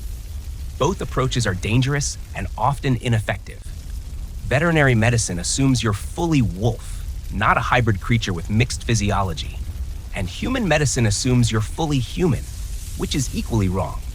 You fall through the cracks of both medical systems, receiving substandard care that often makes your problems worse instead of better. So what does all of this mean for your lifespan and quality of life? Most werewolves age at roughly 3 times the normal human rate. A werewolf who lives to be 60 has the physical wear and tear of a normal human who lived to be 180. By your 40s, you look and feel elderly. By your 50s, you're dealing with multiple chronic health conditions. By your 60s, you're barely functional. And that's if you're lucky enough to avoid major injuries or illnesses along the way. The irony is devastating. You gained supernatural abilities that should make you stronger and more resilient. Instead, you gained a condition that makes you weaker and ages you faster than any normal human disease. All of these health problems create another layer of isolation. You can't seek proper treatment without revealing your condition. You can't get appropriate care from medical professionals who don't understand supernatural physiology. You become your own doctor, researcher, and pharmacist. You learn to treat injuries, manage pain, and cope with chronic conditions using whatever resources you can find. Some werewolves develop impressive medical knowledge out of necessity. They become experts in anatomy, pharmacology, and emergency medicine because their survival depends on it. Others just suffer in silence, accepting pain and illness as unavoidable parts of their cursed existence. Neither approach leads to optimal health outcomes.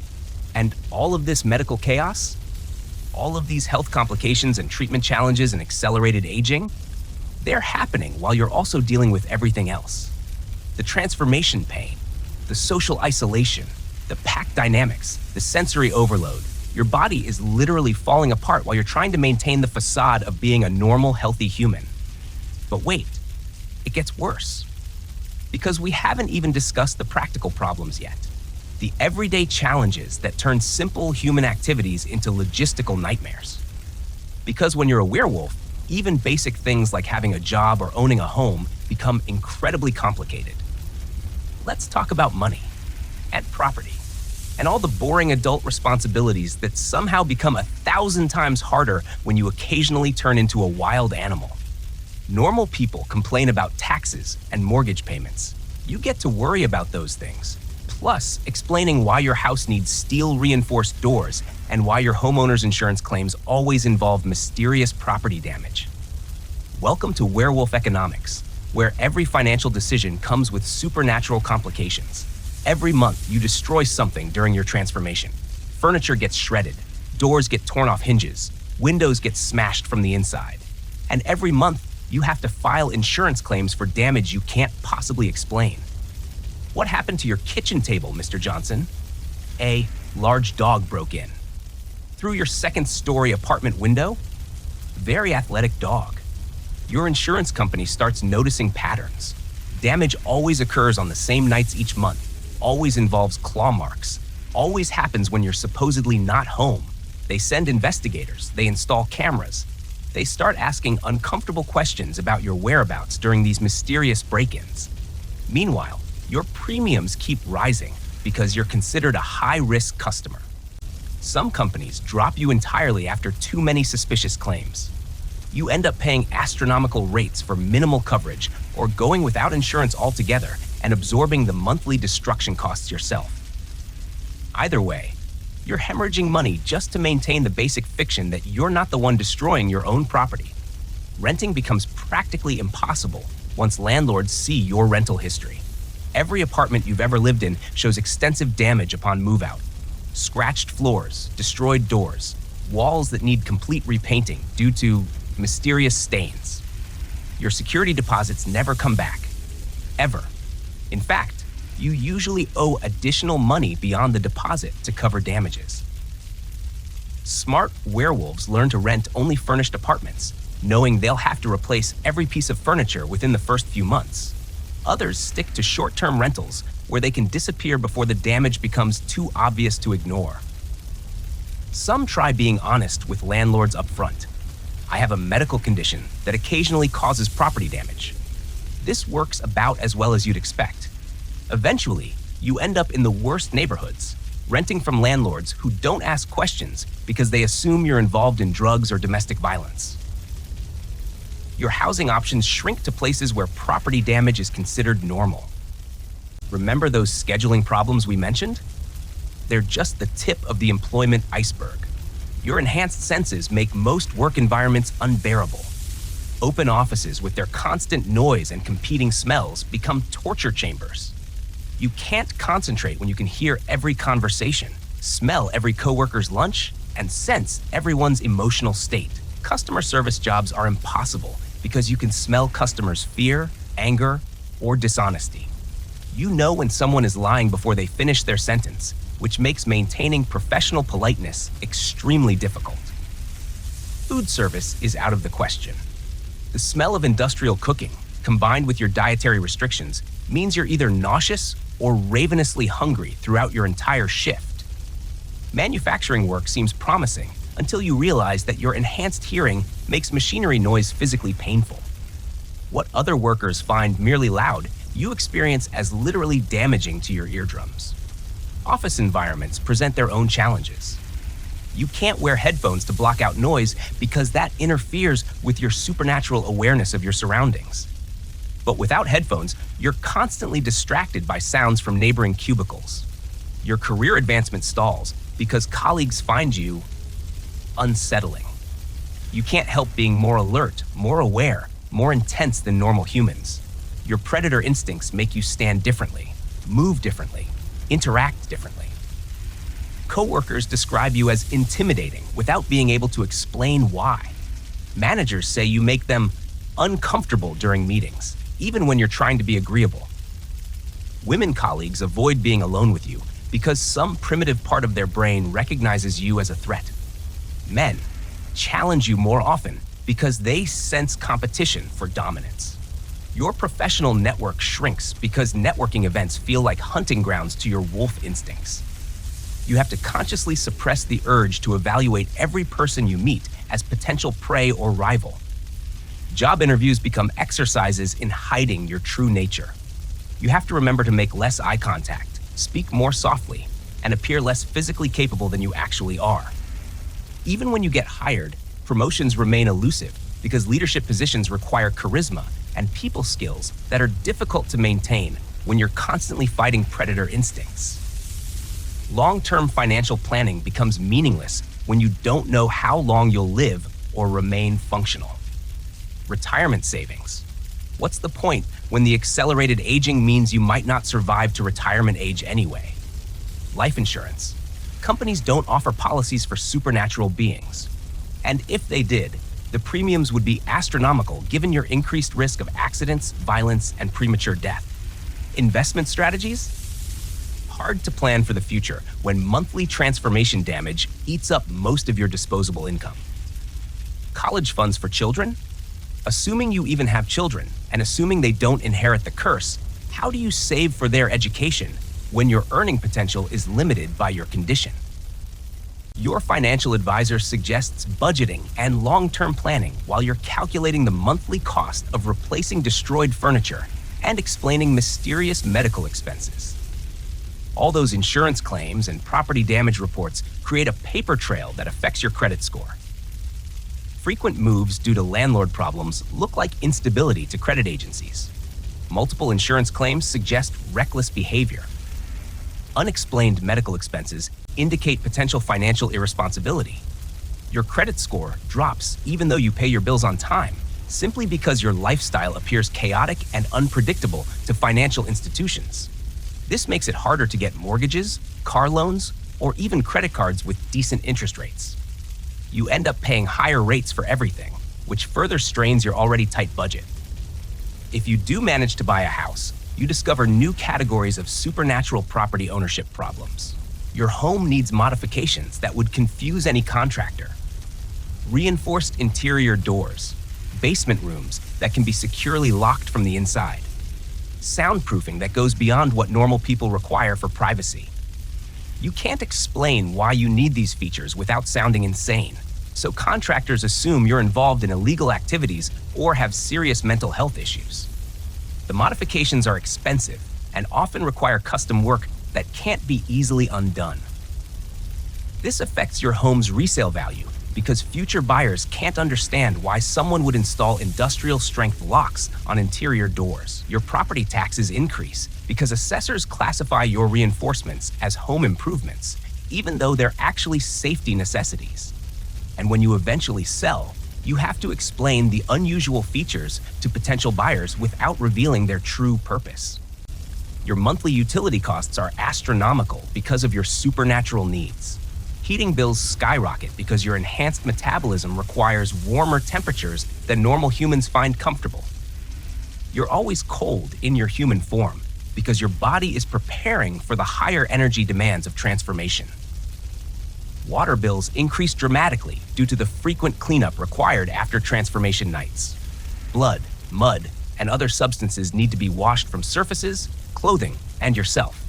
Electricity usage spikes because you need multiple freezers to store the massive quantities of raw meat your diet requires. Your grocery storage needs exceed what normal residential appliances can handle. Internet and phone services suffer frequent interruptions because your enhanced strength occasionally damages cables and equipment during transformations. Repair technicians start recognizing your address and charging premium rates for what they assume are repeated acts of vandalism or domestic violence. Car ownership becomes problematic when your senses make normal driving difficult. Your enhanced hearing makes highway noise overwhelming. Your improved sense of smell means you're constantly distracted by exhaust fumes, industrial odors, and the scents of other drivers.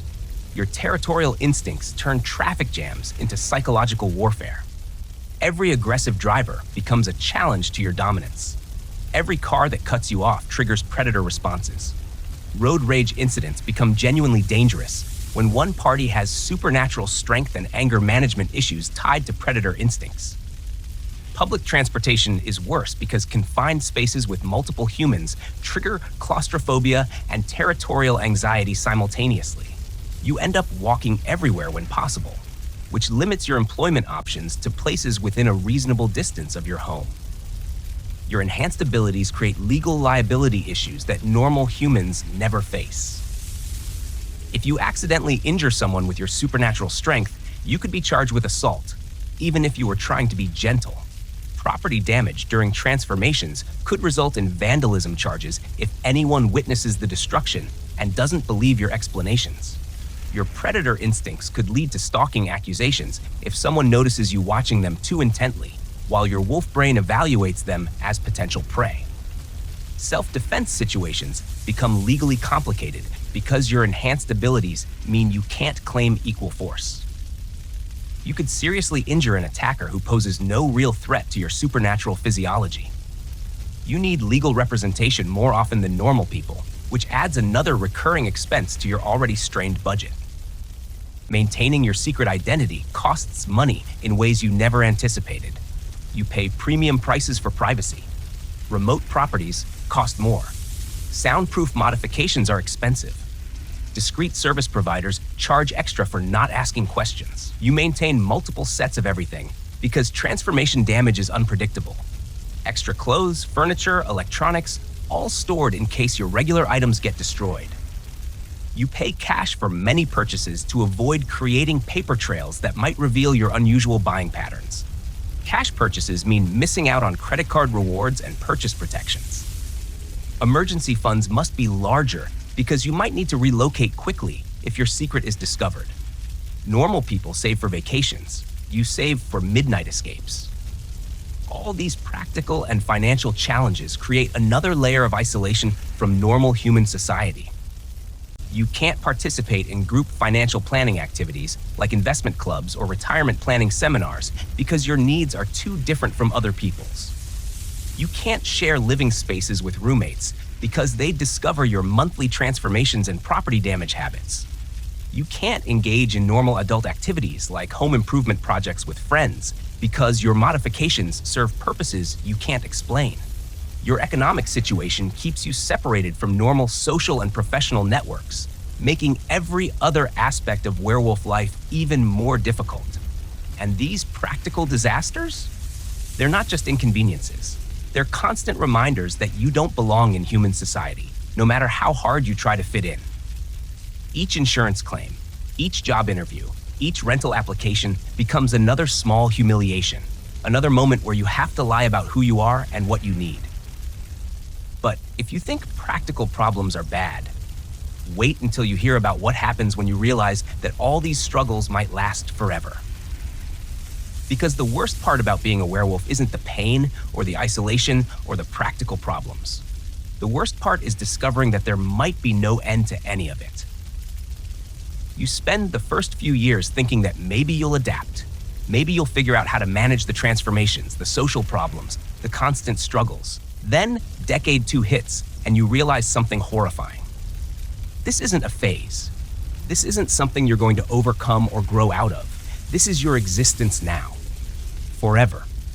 And forever means something very different when you're a supernatural creature. Normal humans live 70, 80, maybe 90 years if they're lucky. Their friends and family age alongside them. Everyone gets old together. Everyone dies around the same time. But werewolves? You get to stick around much longer than that. Your human friends start showing their age while you still look relatively young. They develop health problems while you're still physically capable.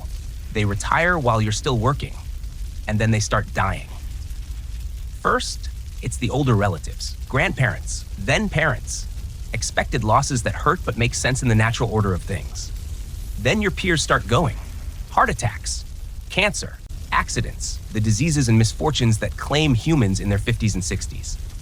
You attend funeral after funeral, watching your entire social circle disappear one by one. And you keep going. Decade after decade, burying everyone you've ever cared about. You make new friends, but you know they're temporary.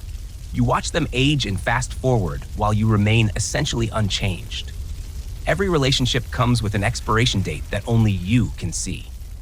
Eventually, you stop getting close to humans altogether. What's the point of forming attachments when you know you'll just have to watch them wither and die? Remember that social isolation we talked about earlier? It gets exponentially worse over time. After a century of hiding your true nature, the effort of pretending to be human becomes exhausting beyond description. You've told the same lies so many times that you've forgotten what honesty feels like. You've moved cities, changed identities, created new backstories dozens of times to avoid suspicion about your lack of aging. Each move means abandoning whatever fragile connections you'd managed to build. Your photo albums become museums of dead people. Your memories become archaeological sites of extinct relationships. Some werewolves start keeping journals, writing down the names and faces of people they've known, because after centuries, human lives start blurring together. Others stop forming memories altogether. They exist in a perpetual present, refusing to acknowledge the passage of time or the accumulation of loss. Neither approach leads to emotional health.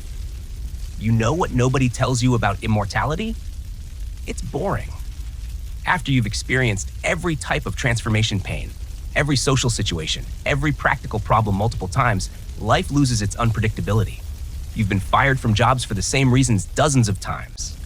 You've had the same relationship conversations with hundreds of different people. You've lived through the same monthly cycle thousands of times. Everything becomes routine, familiar, mind-numbingly repetitive. You've seen governments rise and fall. You've watched technology evolve. You've observed social changes across generations. But from your perspective, it's all just variations on themes you've already experienced. Wars start and end. Economic systems change.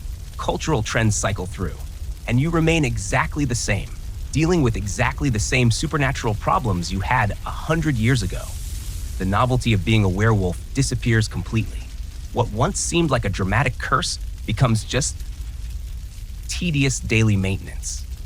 You wake up each morning knowing exactly what challenges you'll face, exactly how your body will feel, exactly what limitations you'll deal with. There are no surprises left, no new experiences, no undiscovered aspects of your condition. Just the same transformation, the same pain, the same isolation, forever. Your enhanced werewolf memory doesn't fade the way human memory does. You remember everything with perfect clarity, even events from centuries ago. This sounds like a gift until you realize what it actually means. You remember every person you've lost, every friend who died, every family member who aged and passed away while you remained unchanged. You remember every transformation in perfect detail, every moment of pain, every embarrassing situation, every time you almost lost control. You remember every lie you've told, every relationship you've ruined, every opportunity you've missed because of your condition. Normal humans forget traumatic experiences gradually. Time heals wounds by making memories less vivid, less painful. But your supernatural memory preserves everything at full intensity. Grief from a century ago feels as fresh as grief from last week. You carry the emotional weight of hundreds of lifetimes while being trapped in a single unchanging existence. Many werewolves reach a point where they want out, where the prospect of eternal suffering becomes unbearable. But killing yourself when you have supernatural healing abilities? Nearly impossible.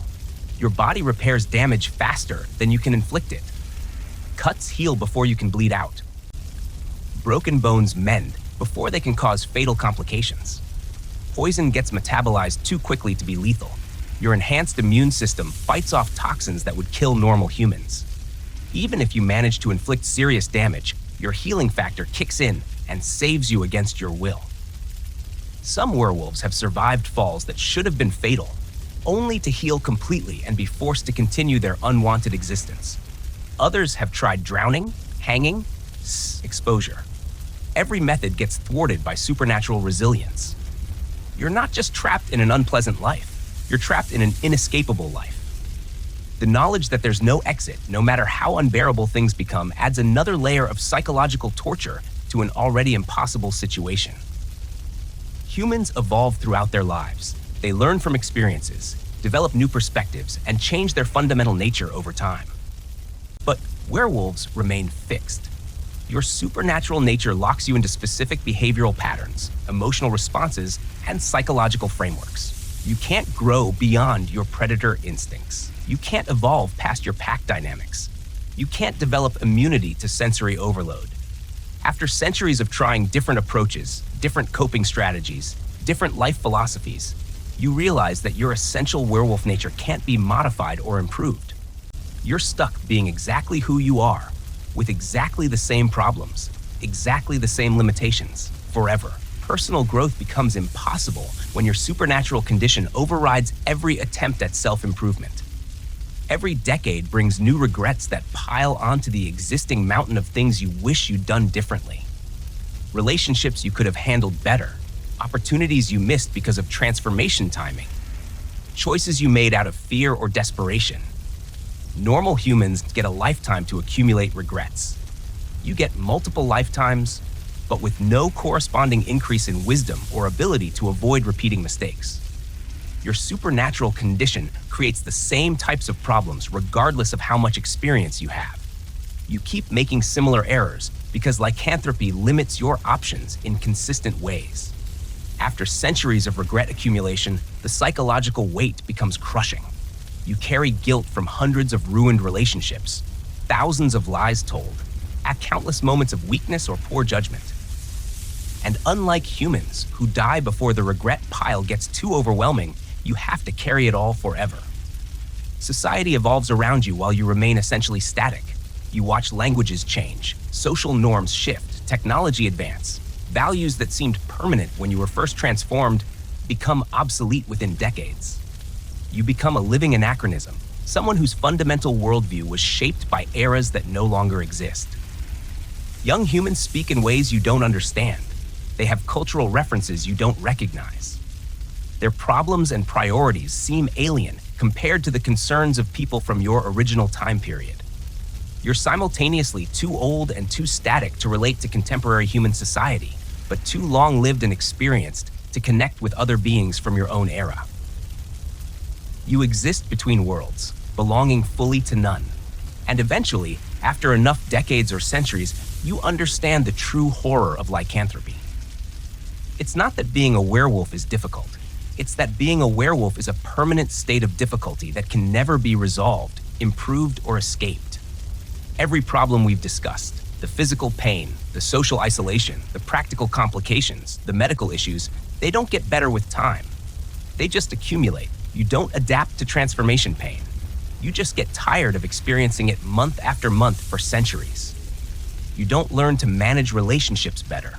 You just get exhausted by repeatedly having the same conversations with different people who all eventually die.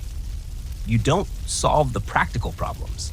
You just get weary of dealing with the same insurance claims, job interviews, and housing searches over and over. Immortality doesn't give you time to solve your problems. It gives you infinite time to be worn down by problems that have no solutions. And that realization that this suffering is not just permanent but eternal breaks something fundamental in the werewolf psyche. Which brings us to the final cruel joke in this whole supernatural nightmare. Even after centuries of evidence that being a werewolf is pure misery, even after watching every human you've ever loved die, even after experiencing the same monthly torture for longer than entire civilizations have existed, you still have to share the world with vampires, who somehow got a much better deal in the supernatural lottery. And that comparison? That's what finally drives most werewolves completely insane. Let me tell you exactly why vampires got the better end of the supernatural lottery. I know what you're thinking. At least werewolves aren't blood-sucking parasites who prey on innocent humans. Oh, sweet, naive human. You have no idea how good vampires have it compared to us. While we're dealing with monthly torture sessions and constant sensory overload, vampires are living their best undead lives in mansions, wearing designer clothes, and being worshipped by humans who think they're mysterious and sexy. It's absolutely infuriating. The biggest difference? Vampires have control over their condition. They choose when to feed. They choose who to interact with. They choose whether to embrace their supernatural nature or try to resist it. When a vampire gets hungry, they can delay feeding for days or weeks if necessary. They can plan their meals around their schedule. They can be strategic about their survival needs. When a werewolf gets hungry, we're fighting predator instincts that demand immediate satisfaction. When the full moon rises, we transform whether it's convenient or not. When our senses get overwhelmed, we can't just turn them off until we feel better. Vampires are supernatural beings with agency. Werewolves are supernatural beings at the mercy of forces beyond our control. A vampire can attend a dinner party and politely decline the meal, claiming they ate earlier. A werewolf at the same party is fighting not to evaluate every guest as potential prey while trying not to vomit from the smell of garlic bread. And let's talk about their reputation. Vampires are considered romantic figures, mysterious, alluring, dangerous in a sexy way. There are entire genres of literature devoted to vampire romance. Humans fantasize about being seduced by vampires. They line up to watch movies about brooding vampires who struggle with their dark nature. When's the last time you saw a werewolf romance novel where the werewolf was portrayed as sophisticated and charming? Never. Because werewolves are seen as savage beasts who can't control themselves. Vampires get to be tortured artists wrestling with eternal damnation. Werewolves get to be mindless monsters who might eat your pets. A vampire can reveal their true nature to a human romantic partner and have it be seen as dark and intriguing. A werewolf reveals their condition and gets dumped immediately because nobody wants to date someone who might accidentally maul them during a mood swing. Vampires don't destroy their clothes during transformation because they don't transform. They just have fangs and maybe some enhanced abilities. Their living situations are simple. Buy some blackout curtains, avoid garlic, stock the wine cellar with something that isn't wine. Done. They don't need specialized housing modifications. No reinforced doors, no soundproofing, no basement prison cells for monthly lockdowns. Their dietary needs are straightforward. Blood. They can get it from blood banks, willing donors, or if they're less ethical, unwilling victims. But they don't need to eat 20 pounds of raw meat every day to satisfy supernatural hunger. And blood is portable. A vampire can travel anywhere in the world as long as they can find a food source. Try explaining to airport security why you're traveling with 50 pounds of raw beef in your carry-on luggage. Vampires accumulate wealth over their immortal lifespans. They have centuries to build investments, buy property, and establish financial security. They can maintain the same identity for decades without arousing suspicion because they age slowly and gracefully. This allows them to build long-term business relationships and professional reputations. Werewolves can't maintain consistent identities because our accelerated aging makes us look ancient within a few decades. We have to constantly reinvent ourselves, which makes building wealth nearly impossible. Plus, vampires don't have monthly property destruction costs. They're not constantly replacing furniture, paying insurance premiums, or dealing with security deposits they'll never get back. A wealthy vampire lives in a mansion with expensive art and antique furniture. A wealthy werewolf lives in a reinforced bunker with furniture from IKEA because everything else is too expensive to replace monthly. Vampires are portrayed as cultured intellectuals. They speak multiple languages, appreciate fine art, understand classical music, and engage in philosophical discussions about morality and existence. Werewolves are portrayed as barely civilized savages who struggle with basic impulse control. This isn't just about public perception. It affects how supernatural creatures see themselves and how they develop over time. A vampire spending centuries perfecting their understanding of literature and art. A werewolf spending centuries learning how to minimize property damage during transformations. Vampires develop refined tastes and sophisticated worldviews.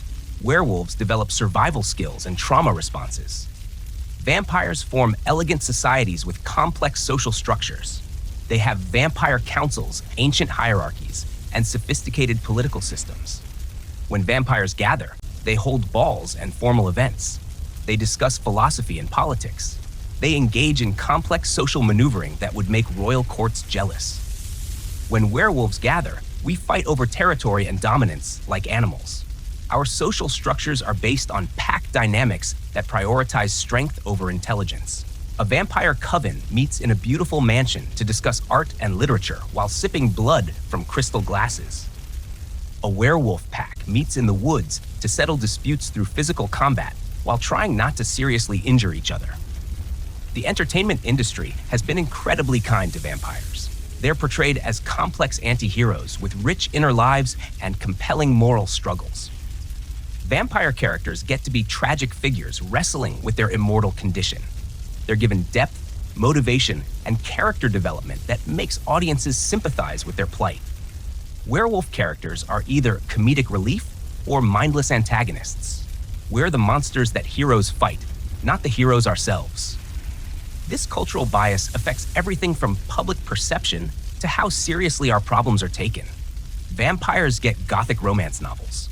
Werewolves get cheesy horror comedies. Even vampire weaknesses are more manageable than werewolf problems. Yes, vampires can't go out in sunlight, but they can plan around that limitation. They can be active at night and sleep during the day. They can create lifestyles that accommodate their needs. Werewolves transform on a schedule we can't control.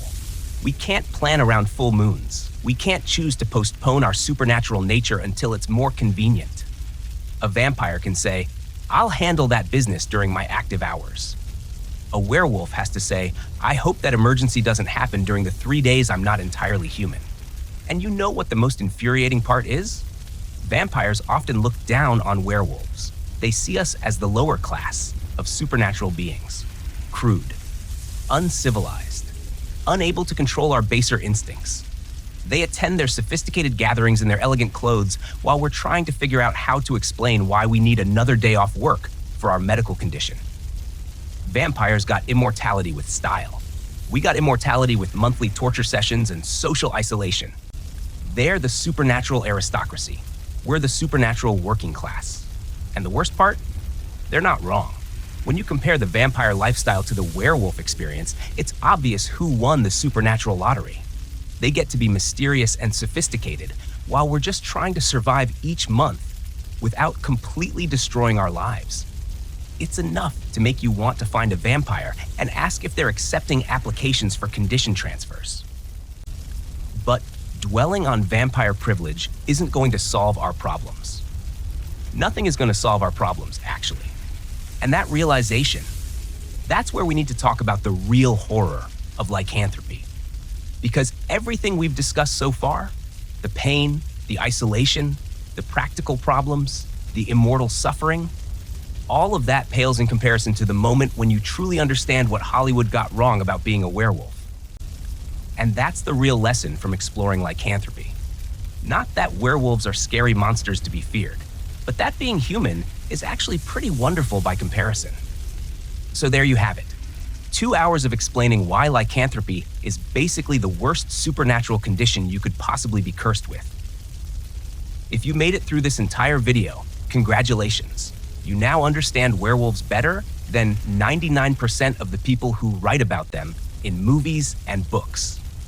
You know that the transformation is just the beginning of the problems, not the main event. You know that enhanced senses are torture, not gifts. You know that pack dynamics are political nightmares, not supportive communities. Most importantly, you know that supernatural abilities come with supernatural problems that make normal human struggles look incredibly manageable. I hope this has given you a new perspective on what it really means to be cursed with lycanthropy. And maybe, just maybe, it's made you appreciate your own humanity a little bit more.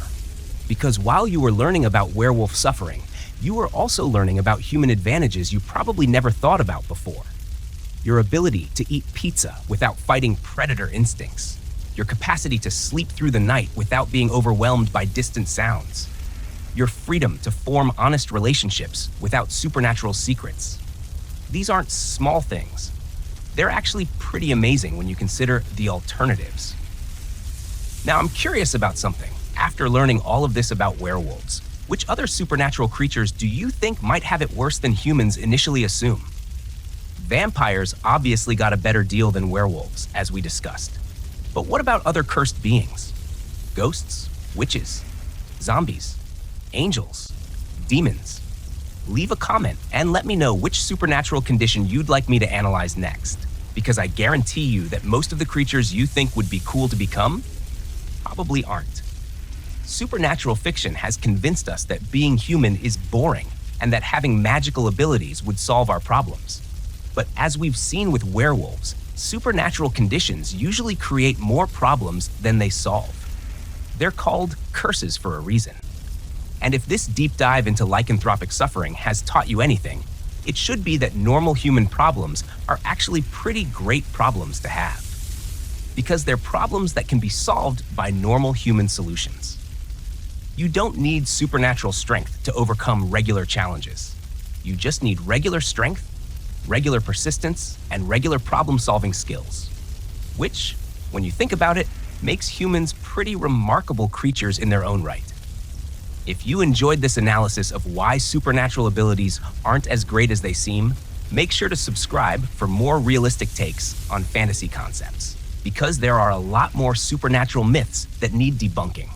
And trust me, once you start examining them closely, you'll realize that being a regular human is actually winning the cosmic lottery. Thanks for sticking around for the full 2 video. Now go appreciate your humanity while you still can.